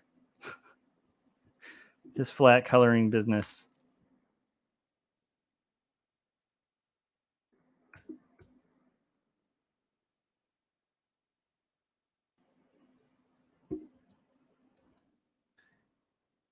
Ooh, color flatting FTW. I like it. Yeah, these selections, man. Oh, that would be a good one. These selections aren't going to make themselves. Huh? I like that. Drawn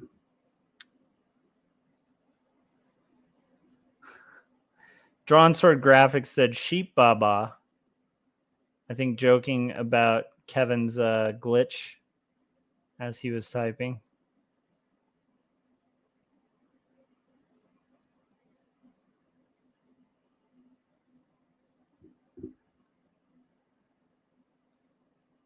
I gotta say, there's this like fascinating thing about just the process of cartooning where it's both exhilarating and awesome, and also just like so much work. Like, why do we do these things? Welcome to my live stream. Why do we do comics? This is insane. But we do them because we're crazy.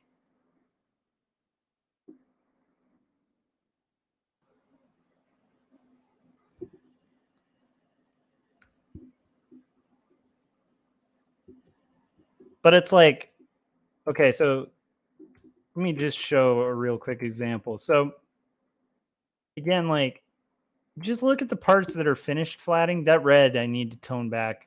It's actually too dark, like just too dominant. In fact, I might just color match it to the red on the little Jesus dude at the top. But it's like, I mean, it sucks. It's a lot of work, but like that does look really good up top, you know? So it's like it's this slow and steady reward.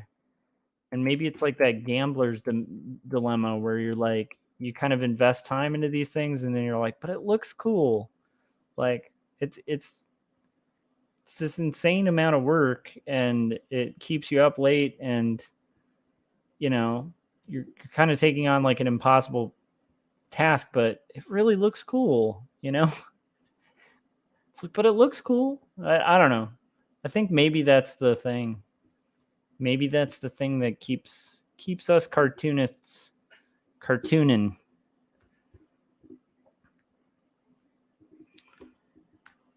All right. I am now getting a little closer.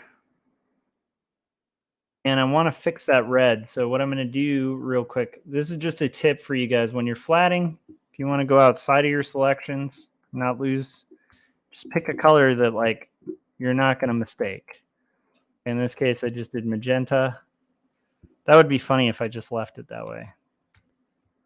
Be like, you guys, it was artistic. That's why I had to do it. Okay, I'm going to kind of bring a little unity to this business. Ah, that works. So why that works, this is like a weird thing that I can't explain, but it just kind of sticks with me about color. It a good tip with color is like if you repeat colors more than 3 times in 3 kind of separate areas in an image, it helps seat the colors. So now I'm going to color some of these flowers.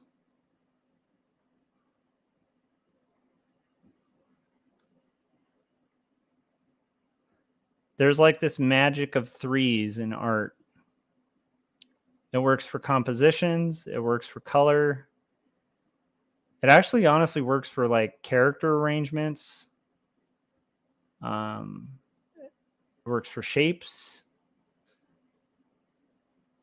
Divide things by threes, repeat things by threes.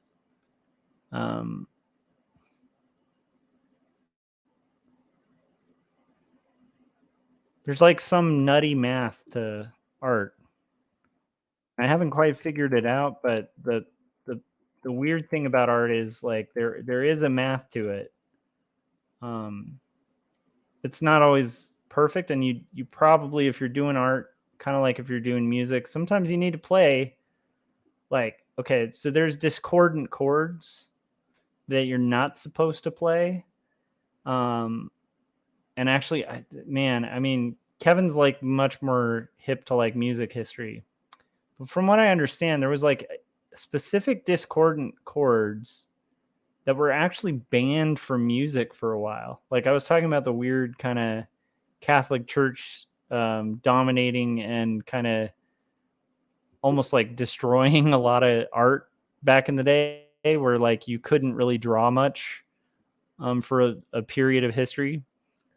But there was that with music too, where there were banned chords that like they said if you played specific chords, it would like open the gateway to hell. Like, and then one of the things in like metal, like heavy metal, that like I think might have led to some of the early like, you know, metal is Satan kind of thing, was they intentionally played like the discordant chord that you're not supposed to play, like those banned notes.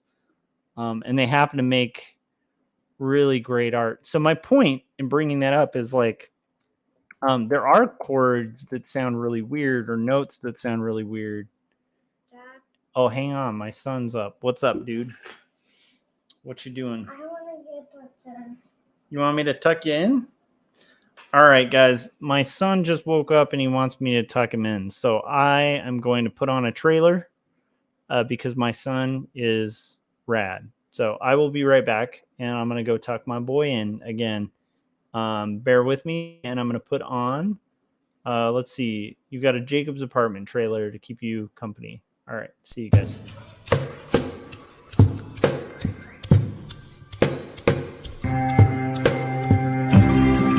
Speak clearly, it seems that only in dreams can we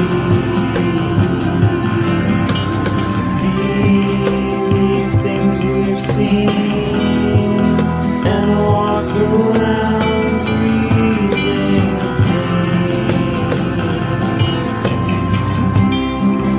I don't know the part to play in this heart of mine. There's dissonant things, they split at the seams.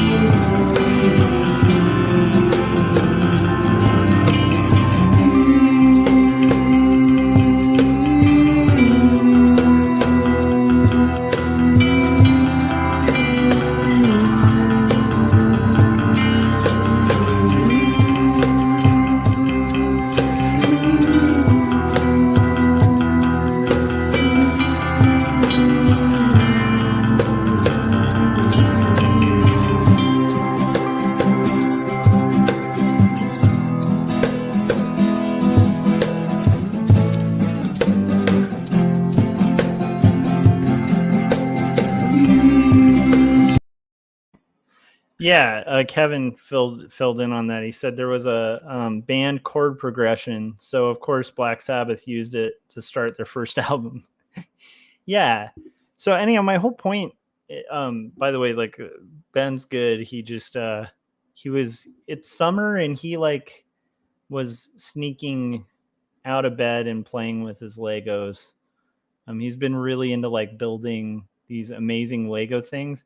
And one thing I want to show you guys at some point, I'm going to edit it into a video or something, but he's been like on his iPad, like making these like stop motion like movies, like using his Legos and stuff. It's really cool. He's just like, I don't know, he's a smart kid and definitely has like some really creative tendencies, which is really cool. So my point of bringing up the band chord progression or whatever was like that thing of threes that I was talking about, or like the kind of math of composition, color, and color theory, and all of that stuff, like analogous colors, split complements, all that kind of fun stuff. It's all very useful, but much like the Sabbath album that Kevin was mentioning, it's like there's a time and place to like break the rules too. So hard and fast rules in art are great, and then you can break them, and then when you break them, just break them intentionally, you know.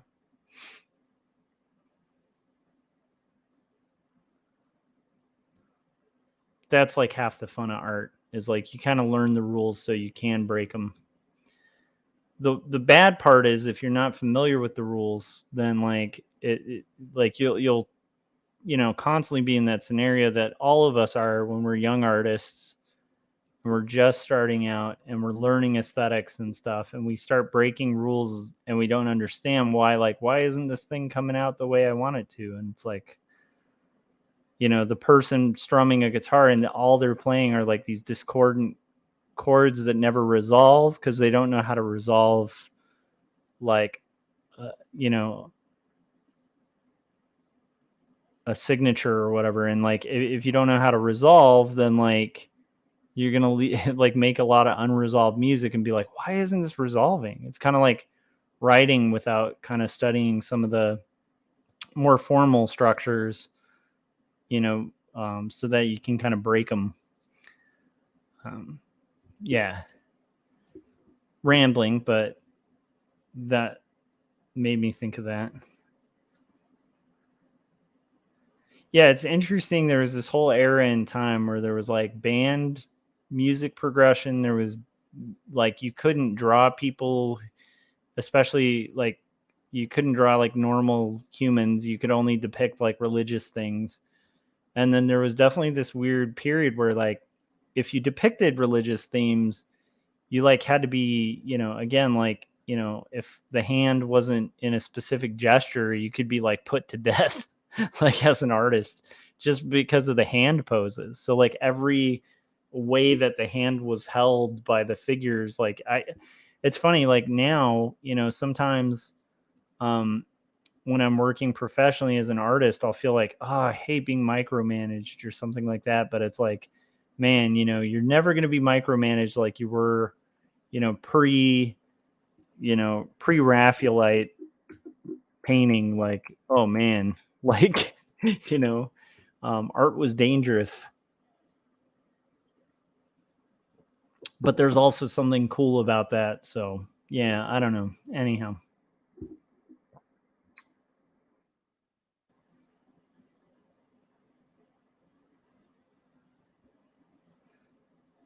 So we're getting through these flats, and I shall flat this come hell or high water, whether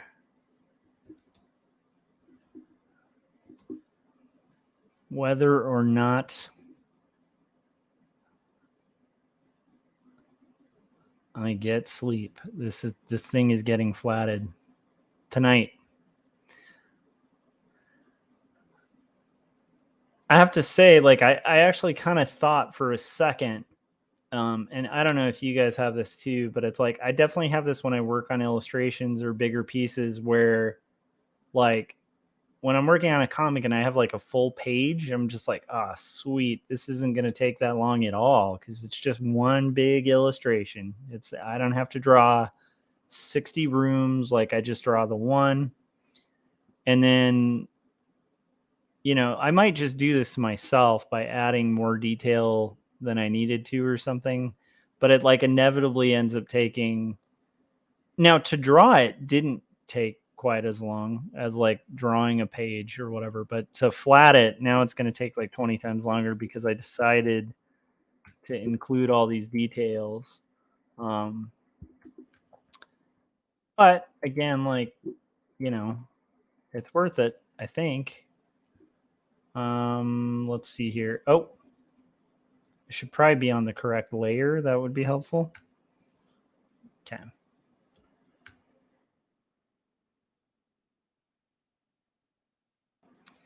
Let me do, like, let's put the saturation up. And do I want the candles yellow?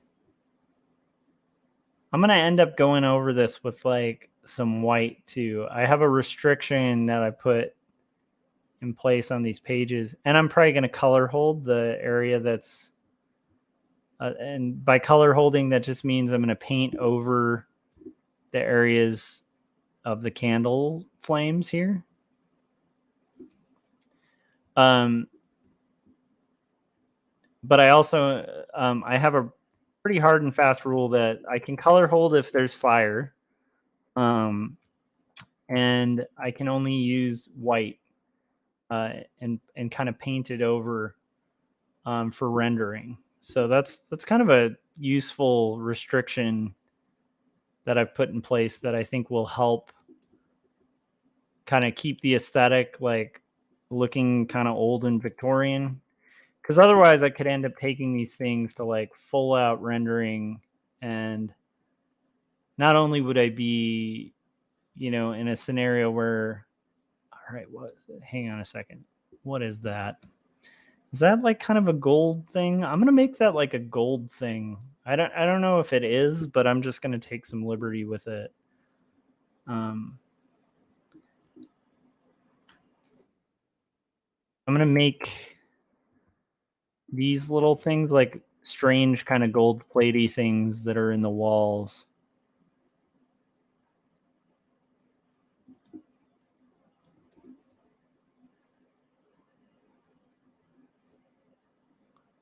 That's the official term for them, is strange gold platey things, who will open for our art school band, Kevin.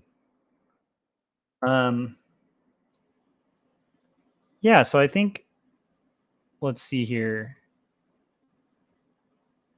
Now I need a little more of that darkness. Let's bring the darkness, you guys. Okay.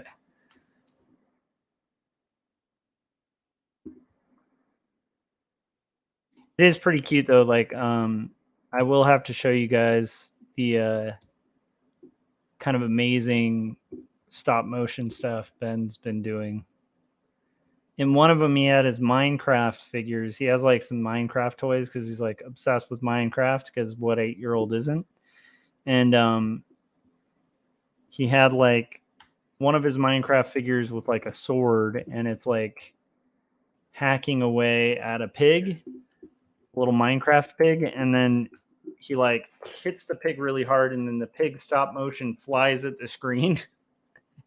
And then it just says in like Benji's handwriting, "The end." It's kind of amazing. I'm amazed by it.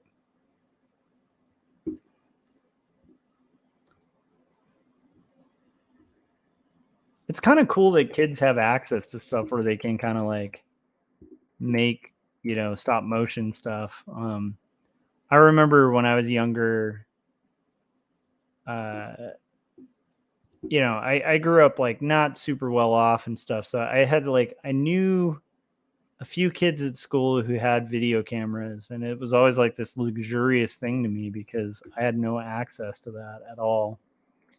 I always thought like, man, if I had a video camera, I'd just make movies all the time, you know, like I remember having like fantasies about using a video camera and stuff, and it's so cool and kind of awesome that like every kid nowadays like pretty much has access to like a full film studio. So like creativity, you know, especially for like Ben's age, is it's pretty cool like what's possible. Doesn't mean they're going to take advantage of everything that's possible, but it's like that's a pretty neat thing that's kind of happened in my lifetime, is like seeing what is available for like, you know, kids my son's age. Is that really darker on the, it seems weird. I think it is. Actually, it's kind of white with like a cream or something. Okay. So maybe we need to go back to that, this kind of semi-white.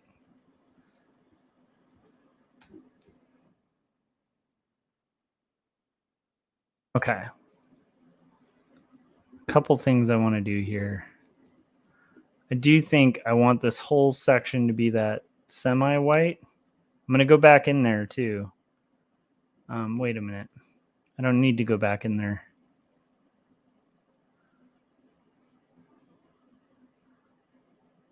So this is kind of a weird way to work.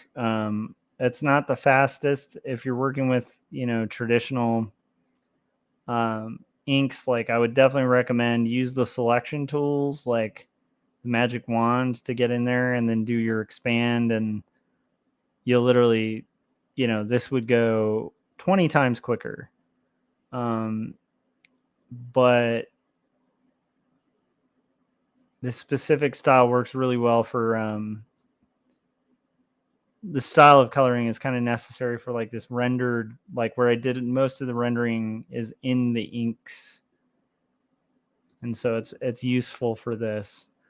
But even if I'm doing like the kind of more traditional like selection tool work on like cleaned up inks, there's always spots where it's going to be quicker for you to just draw it or paint it under. And I will say, I do like, if I have to do a lot of that, I do like working reductively, where it's like I start with like full selections and then I deselect every color and kind of walk through it like a little, like one short step at a time. It kind of works very nicely. So if I did this right, this should create like a semblance of light where that white is. Oh my gosh, you guys, I think I might have not botched it. That's a relief.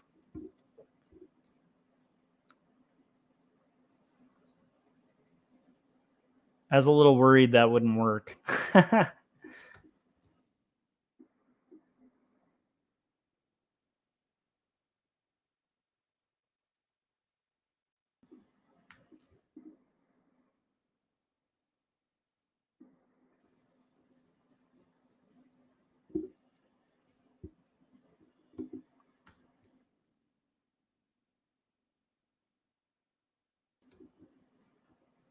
Okay, time to start saving.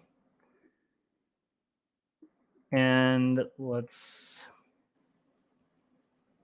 Okay, I think we've run out of that reference. So now I'm going to look up the next reference. And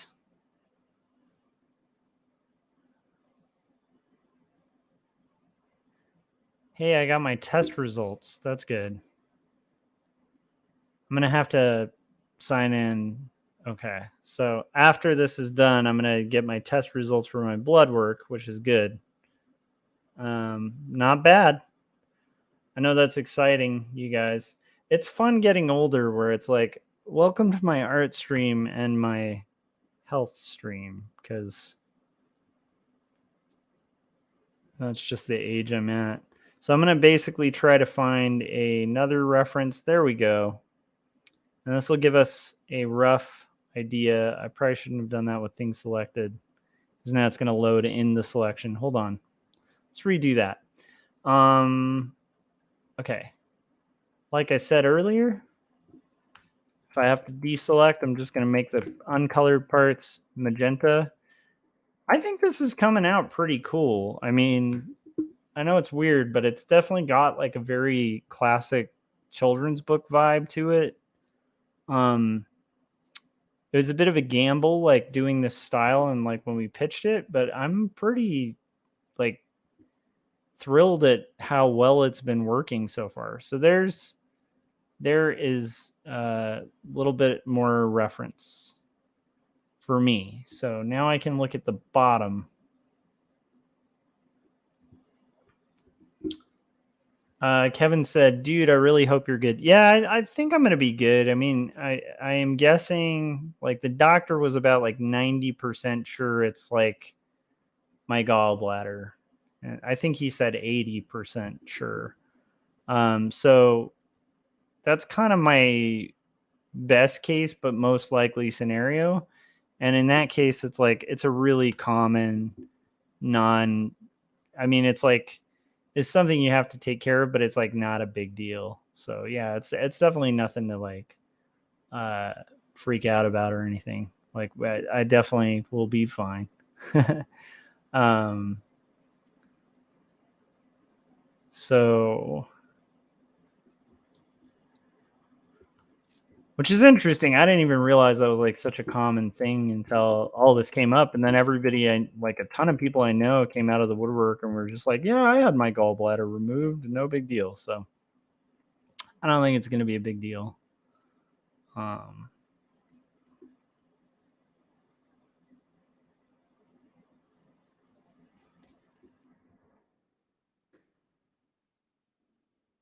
feel like it's more like a gang initiation for old people. As we get older, it's like you have to go through these initiations where you're like, welcome to being old. Um, and that's okay. No complaints. All right. So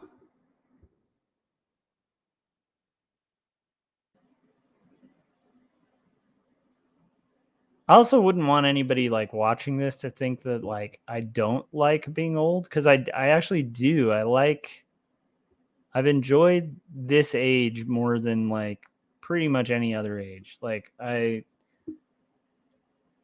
can't explain it, but it's like I feel like the types of things that I used to sweat about when I was younger, like I'm sure like a year from now I'll like re-listen to this and be like, what was I sweating about? Like it's so stupid, you know?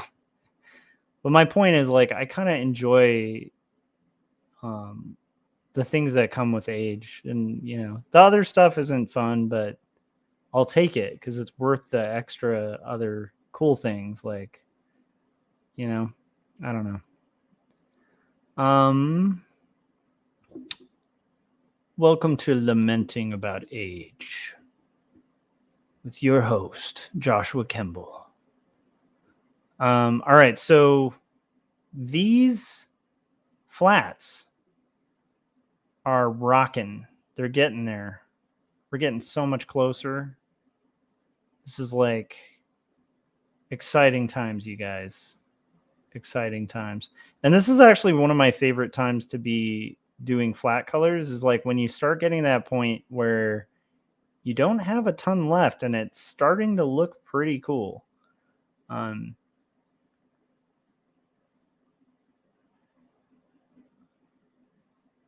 oh my goodness, I'm getting spammed. I don't know if I have a. All right.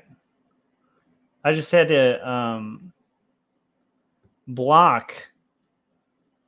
Philip said, "Wow, that's beautiful, Josh. Thanks, man." I just had to block a porn spam bot. That was fun. The weird thing is, like, do you think those spam bots work? Like, I've been wondering this about. It's kind of like the Nigerian prince thing, right? Where it's like you have to assume somebody out there actually responds to the email. I think it's the same with like porn bots or something, where it's like they must bait somebody successfully.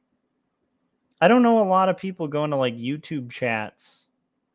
You know, like I watch live streams and stuff, and it's like I just never have been like tempted to click one of those.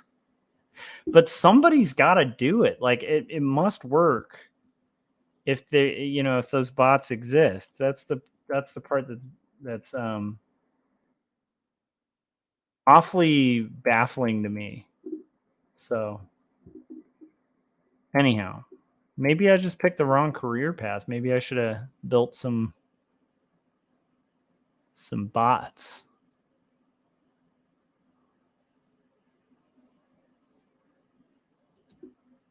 Okay.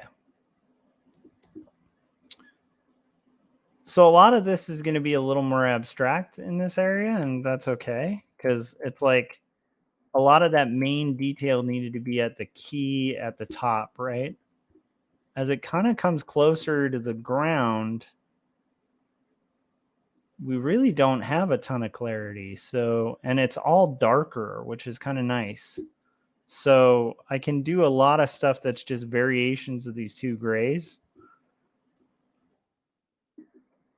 And kind of pull it off, I think.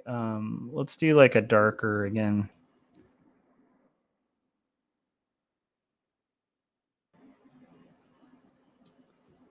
So I want to do some stuff that's more variations of those two grays. And then maybe it'll, branch out to other grays too if they're needed.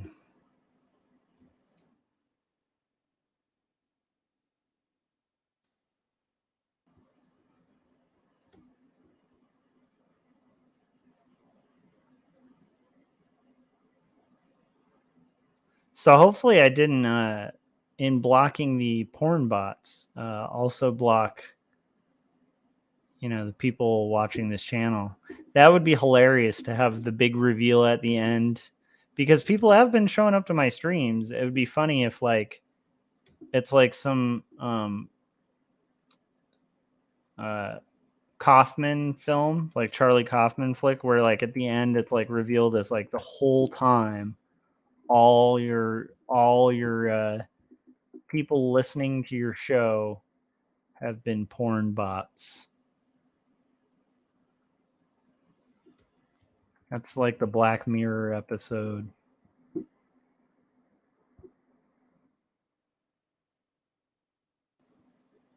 Okay.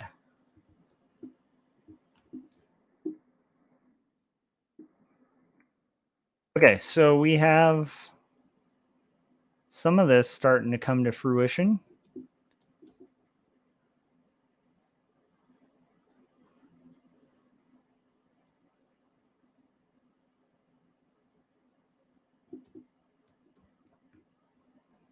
I think I want the steps to be different.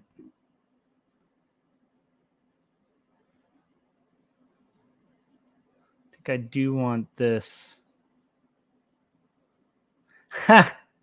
I love it. I knew somebody was falling for it. Kevin said, "I'm back. I had to find out what was better than Tinder."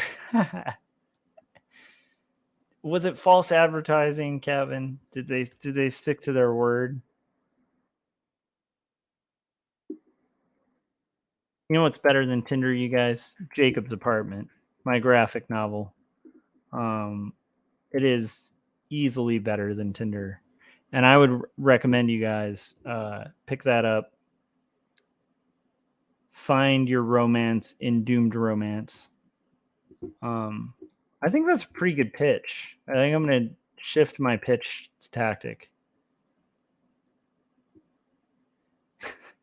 Kevin, can you imagine at a comic book convention, somebody comes to your booth and you're like, "Hey, you know what? Like, you probably use Tinder, and you know what's better than Tinder?"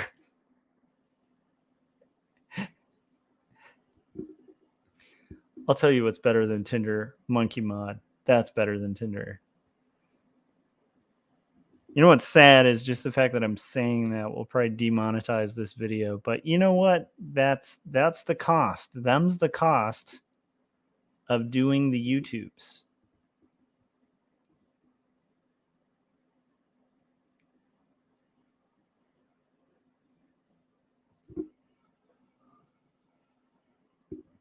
I think that would be a fun. I think what we should, man, Kevin, again, like I said, it's good we're not living in the same city, because we would just dominate. We would take over all of Southern California. We'd go to like every comic convention out here and just destroy. Because I just thought of the ultimate comic convention tactic. What you do is just copy the script of every like spam bot online and then just like paste it on a sheet that you print up before a con and just read off as your pitch. So So when people come to your table, you know, you've got like an ironed out pitch that has been proven and tested on the internet to be successful to generate clicks, right? So your pitch for like whatever book, if it's a kid's book, whatever, you just read the script and inevitably people will flock to your comic. I don't know. I don't know if you guys like that idea, but I think it would have to happen.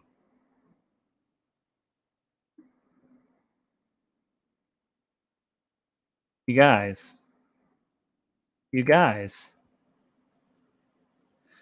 This is beautiful. Look at that. I have finished the flats. The only thing I'm going to add, so we're not done yet. We're not there yet. I have a little bit more work to do. I want to try to see, first I want to add color holds to those lines. I actually want to take out the, there's a couple things. I want to add color holds to the lines of the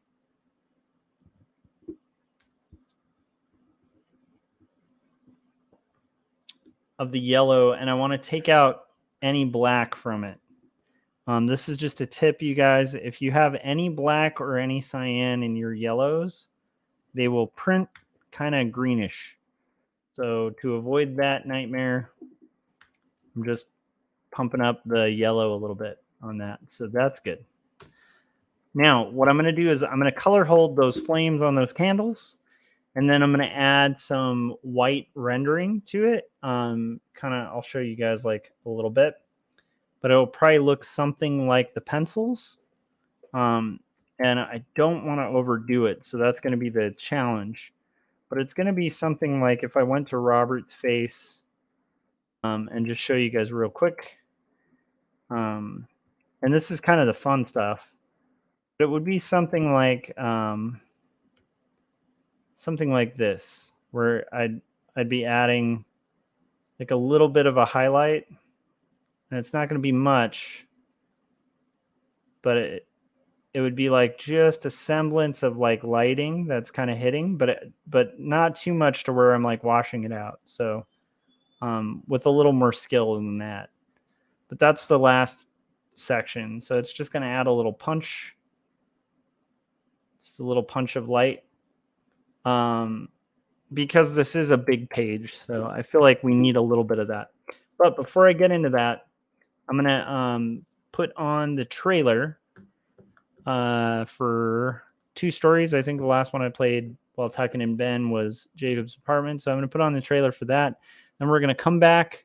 We're going to color hold those flames.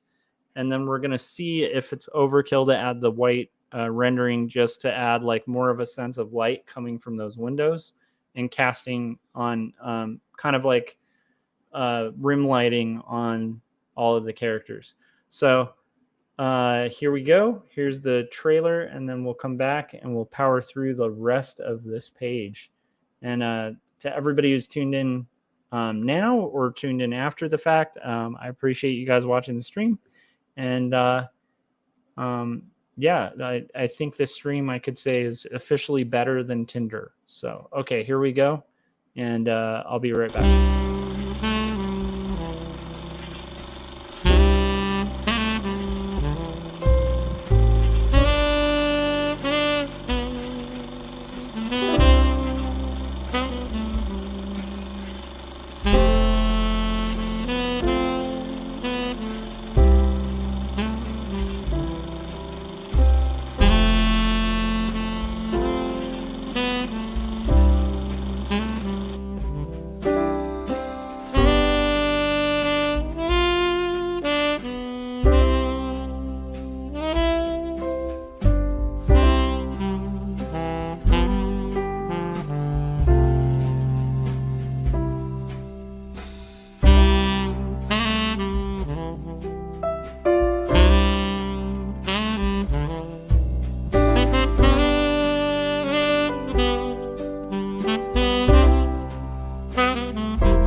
So now we're going to color hold.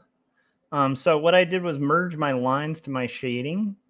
And so basically you're going to see my borders, which I should probably merge down too because we don't need them anymore.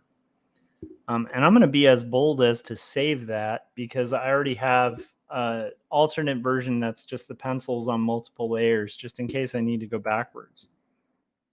We're getting crazy and destructive in our editing here. So there's our colors that we just finished, which I think, again, like I'm really pleased with how this page is coming out. I can move this up a little bit too so you guys can kind of see, but I think overall it's working pretty well. Let's see here. I mean, yeah, pretty happy with it. So now what we're going to do is what's called a color hold, where like luckily I have my blacks all separated. Like I'll show you guys. So everything behind the black is like transparent pixels. And this is where that is super awesome. Now I'm probably going to multiply my blacks just to have like a richer black that kind of blends with the color and it feels more like tone underneath. And that's not something I do when I'm working with solid inks. But in this case, I'm going to also copy, and then I'm going to do edit, paste into. So paste special, and then actually paste in place, sorry. I'm going to lock those transparent pixels, and then I'm going to do some fun stuff here, you guys, which is I'm going to grab that yellow, and I'm going to just color fill it. Aha! Look at that. That is called a color hold. And then I'm going to use hue saturation.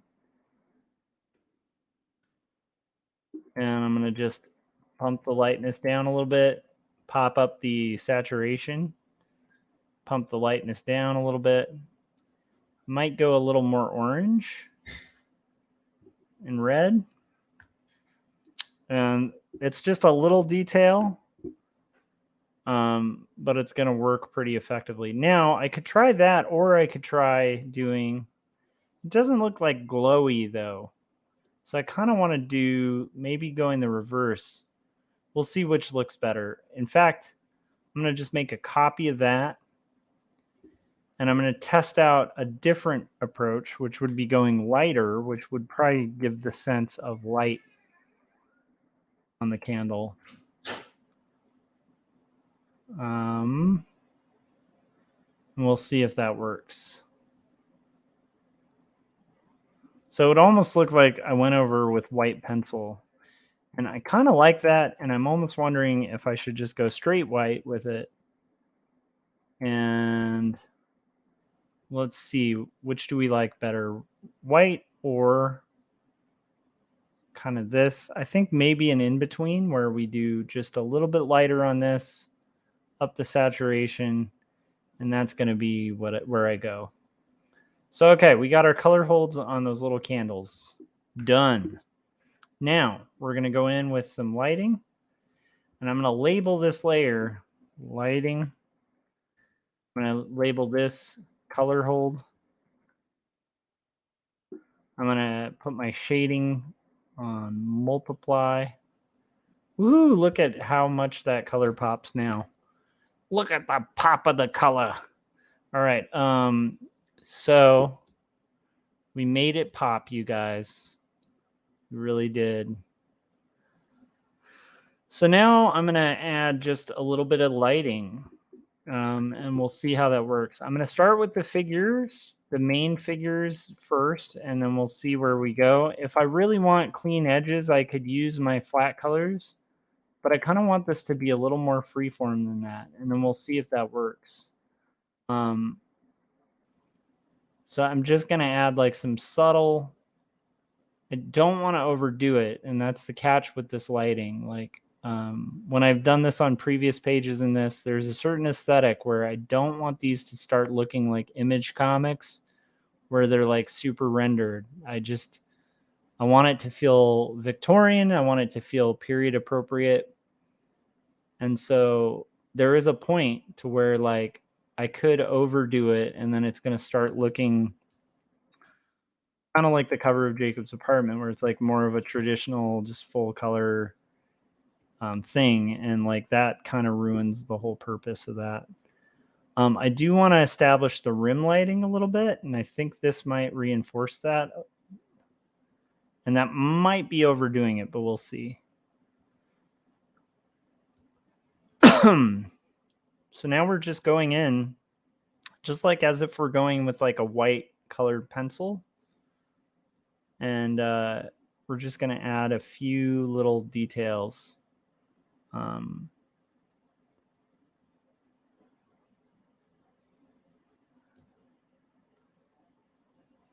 some of them are going to be so minor. And the nice thing about this is on a separate layer. So if I've gone too far, I can always go back. And I really recommend that because, like, especially when you're trying to work in the style that I'm working here, you don't want to kind of overdo your guns, you know?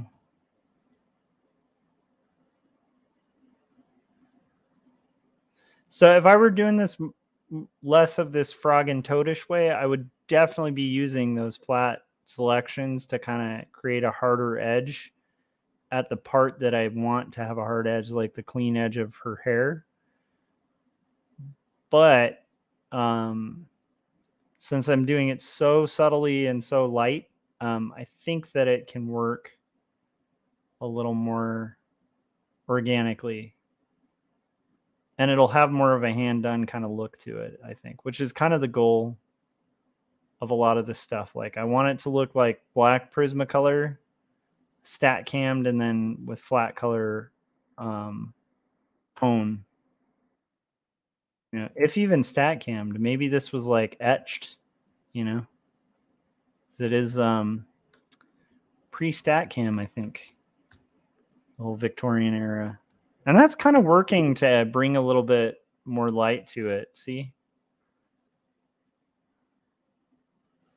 I think that's actually working. So far I haven't overdone it. It's always hard with white. I will admit to in art school, there's a way of doing life drawings on toned paper, and you use like black and then white pencil.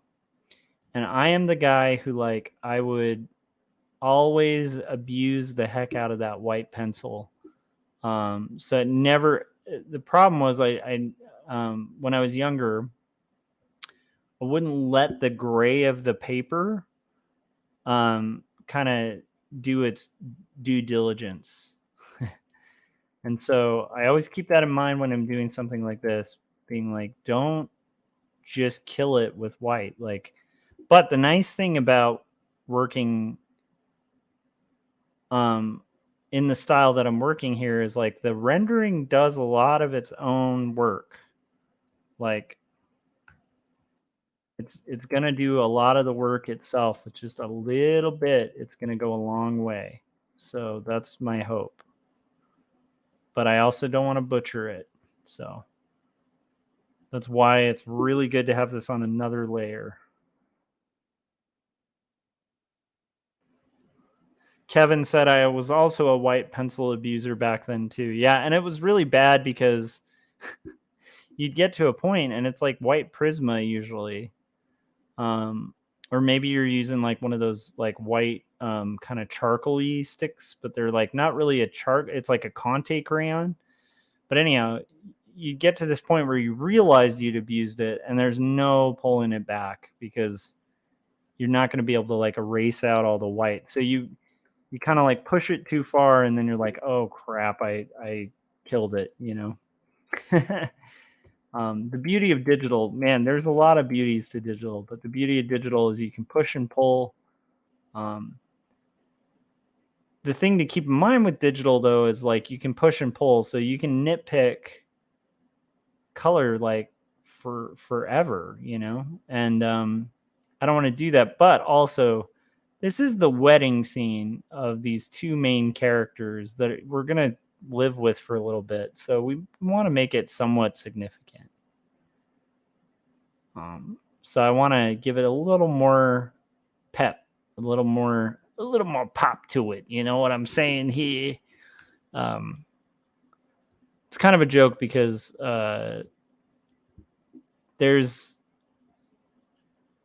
like clients quite often will use terms that aren't art terms to kind of refer to something like wanting more value or more saturation, or maybe a composition that kind of has clear figure foreground contrast, like things that in art have like really sure terms. Quite often, like clients will not know, and this isn't their fault, but it's like it's kind of a joke among illustrators, where people will just say, "Make it pop," and you're like, well, to an illustrator or a designer, it's like that can mean a million things, but to a non-artist, like the word "make it pop," is like, it's just, I don't know. To an artist, it's not always the clearest direction, because it can just go so many different territories. It's almost as clear as something like, "Hey, make a viral video," and you're like,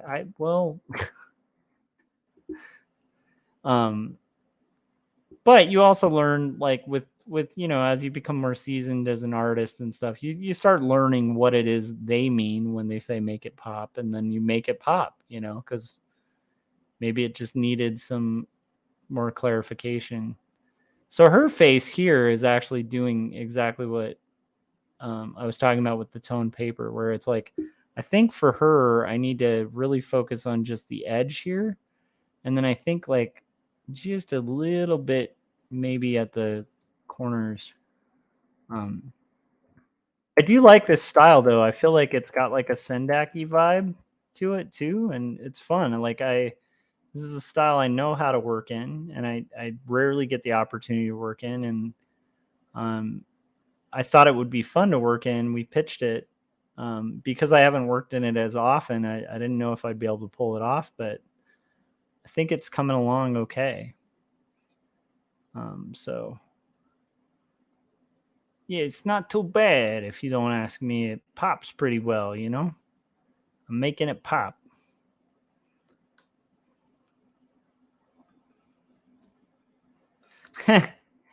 Philip said, as a Canadian, I draw a soda can. That's not just a Canadian, man. Like in the Midwest, and like my grandma was definitely like a Midwestern lady on my mom's side, like very Midwest, and she would call it soda pop.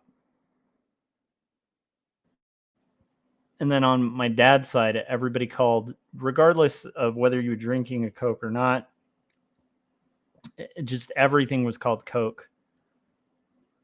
Oh, Kevin, I forgot to mention, I thought of you when I was in Toronto because my publisher took me out to like a bar that's like really close to the public library that they have like the big, TCAF thing at. And when we went to the bar, like we were talking and having a couple drinks and stuff like that. And the bartender's kind of like, being a bartender, they're taking care of everybody at the bar. And they get to our table. Well, we actually had to sit at the bar. And it was a lot of fun. But like when they finally got to us, like, and it was like my second drink, I was like, "Hey, just out of curiosity, do you guys have like Fernet?" And the second I said that, the bartender just like ignored the rest of the patrons and was just like all about us for the rest of the night. Because you had mentioned that, when you introduced me to Fernet, that it's like, it's a bartender's drink, and you're not kidding. It was almost like a magic passcode to like get all the special service at the bar. It was hilarious. So then we got introduced to like all this awesome, like weird stuff. And I have a couple that I need to recommend that like at some point I'll show you. But I always forget the names of things. So I actually took like pictures on my phone some of the like tour we got sent on, literally because we mentioned Fernet. And also, it's funny because the bartender even opened up and was like, "You know where the real bar is?" Like, and so he told us where to go the second night. He's like, "All the bartenders go to this bar because that's the real bar." And like, it was awesome. It was like a gateway into like the deep insider knowledge of Toronto, all from like one drink. So I thought you'd get a kick out of that. Yeah. Anyhow, it was hilarious. Like the guy's just like face lit up when I ordered it. And my publisher also like absolutely hated it, which made it even more fun because I was like, I just love it. Anyhow, so thank you for introducing me to Fernet, Kevin. That was that is one of the coolest things. Yeah. And it's delicious. It gives a really awesome, like, unique buzz, you know? Anyhow. But yeah, there was just like a lot of man, that trip to TCAF was just like incredible. And I will say, just Graphic Mundi, man, like it's like what I have hoped from publishers just is entirely true of like Kendra, the editor there. She's just like amazing. And so that's been a real delight. And also it makes me feel good about like hustling the book that I've got out through them because they're good people. I mean, like yeah,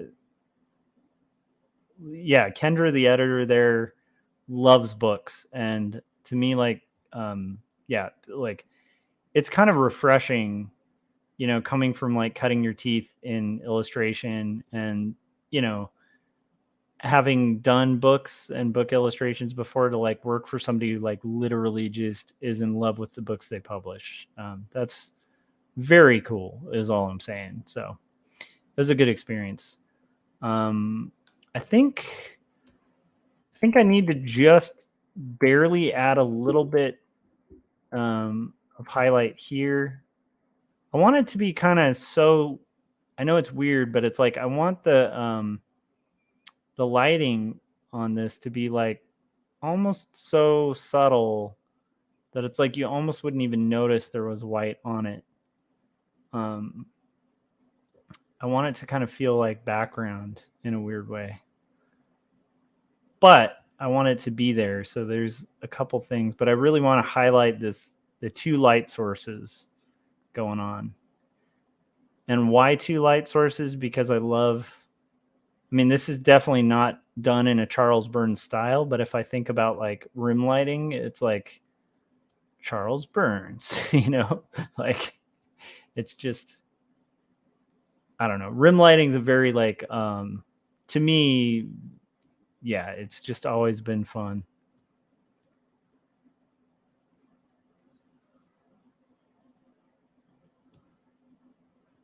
Maybe this might be overkill. Maybe just a little bit on here. So it's got like a glow to it, you know? Was that too much up top?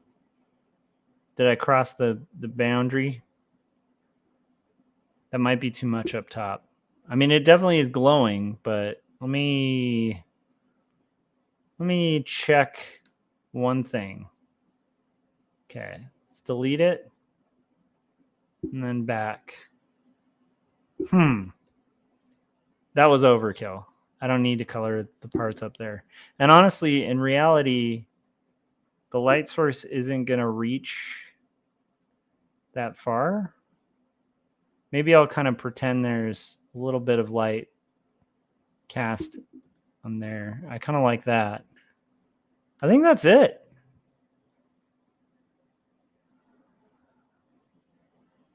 I think we're in a pretty good space there. I think this is a finished page, you guys. Cool. We're going to call it a night.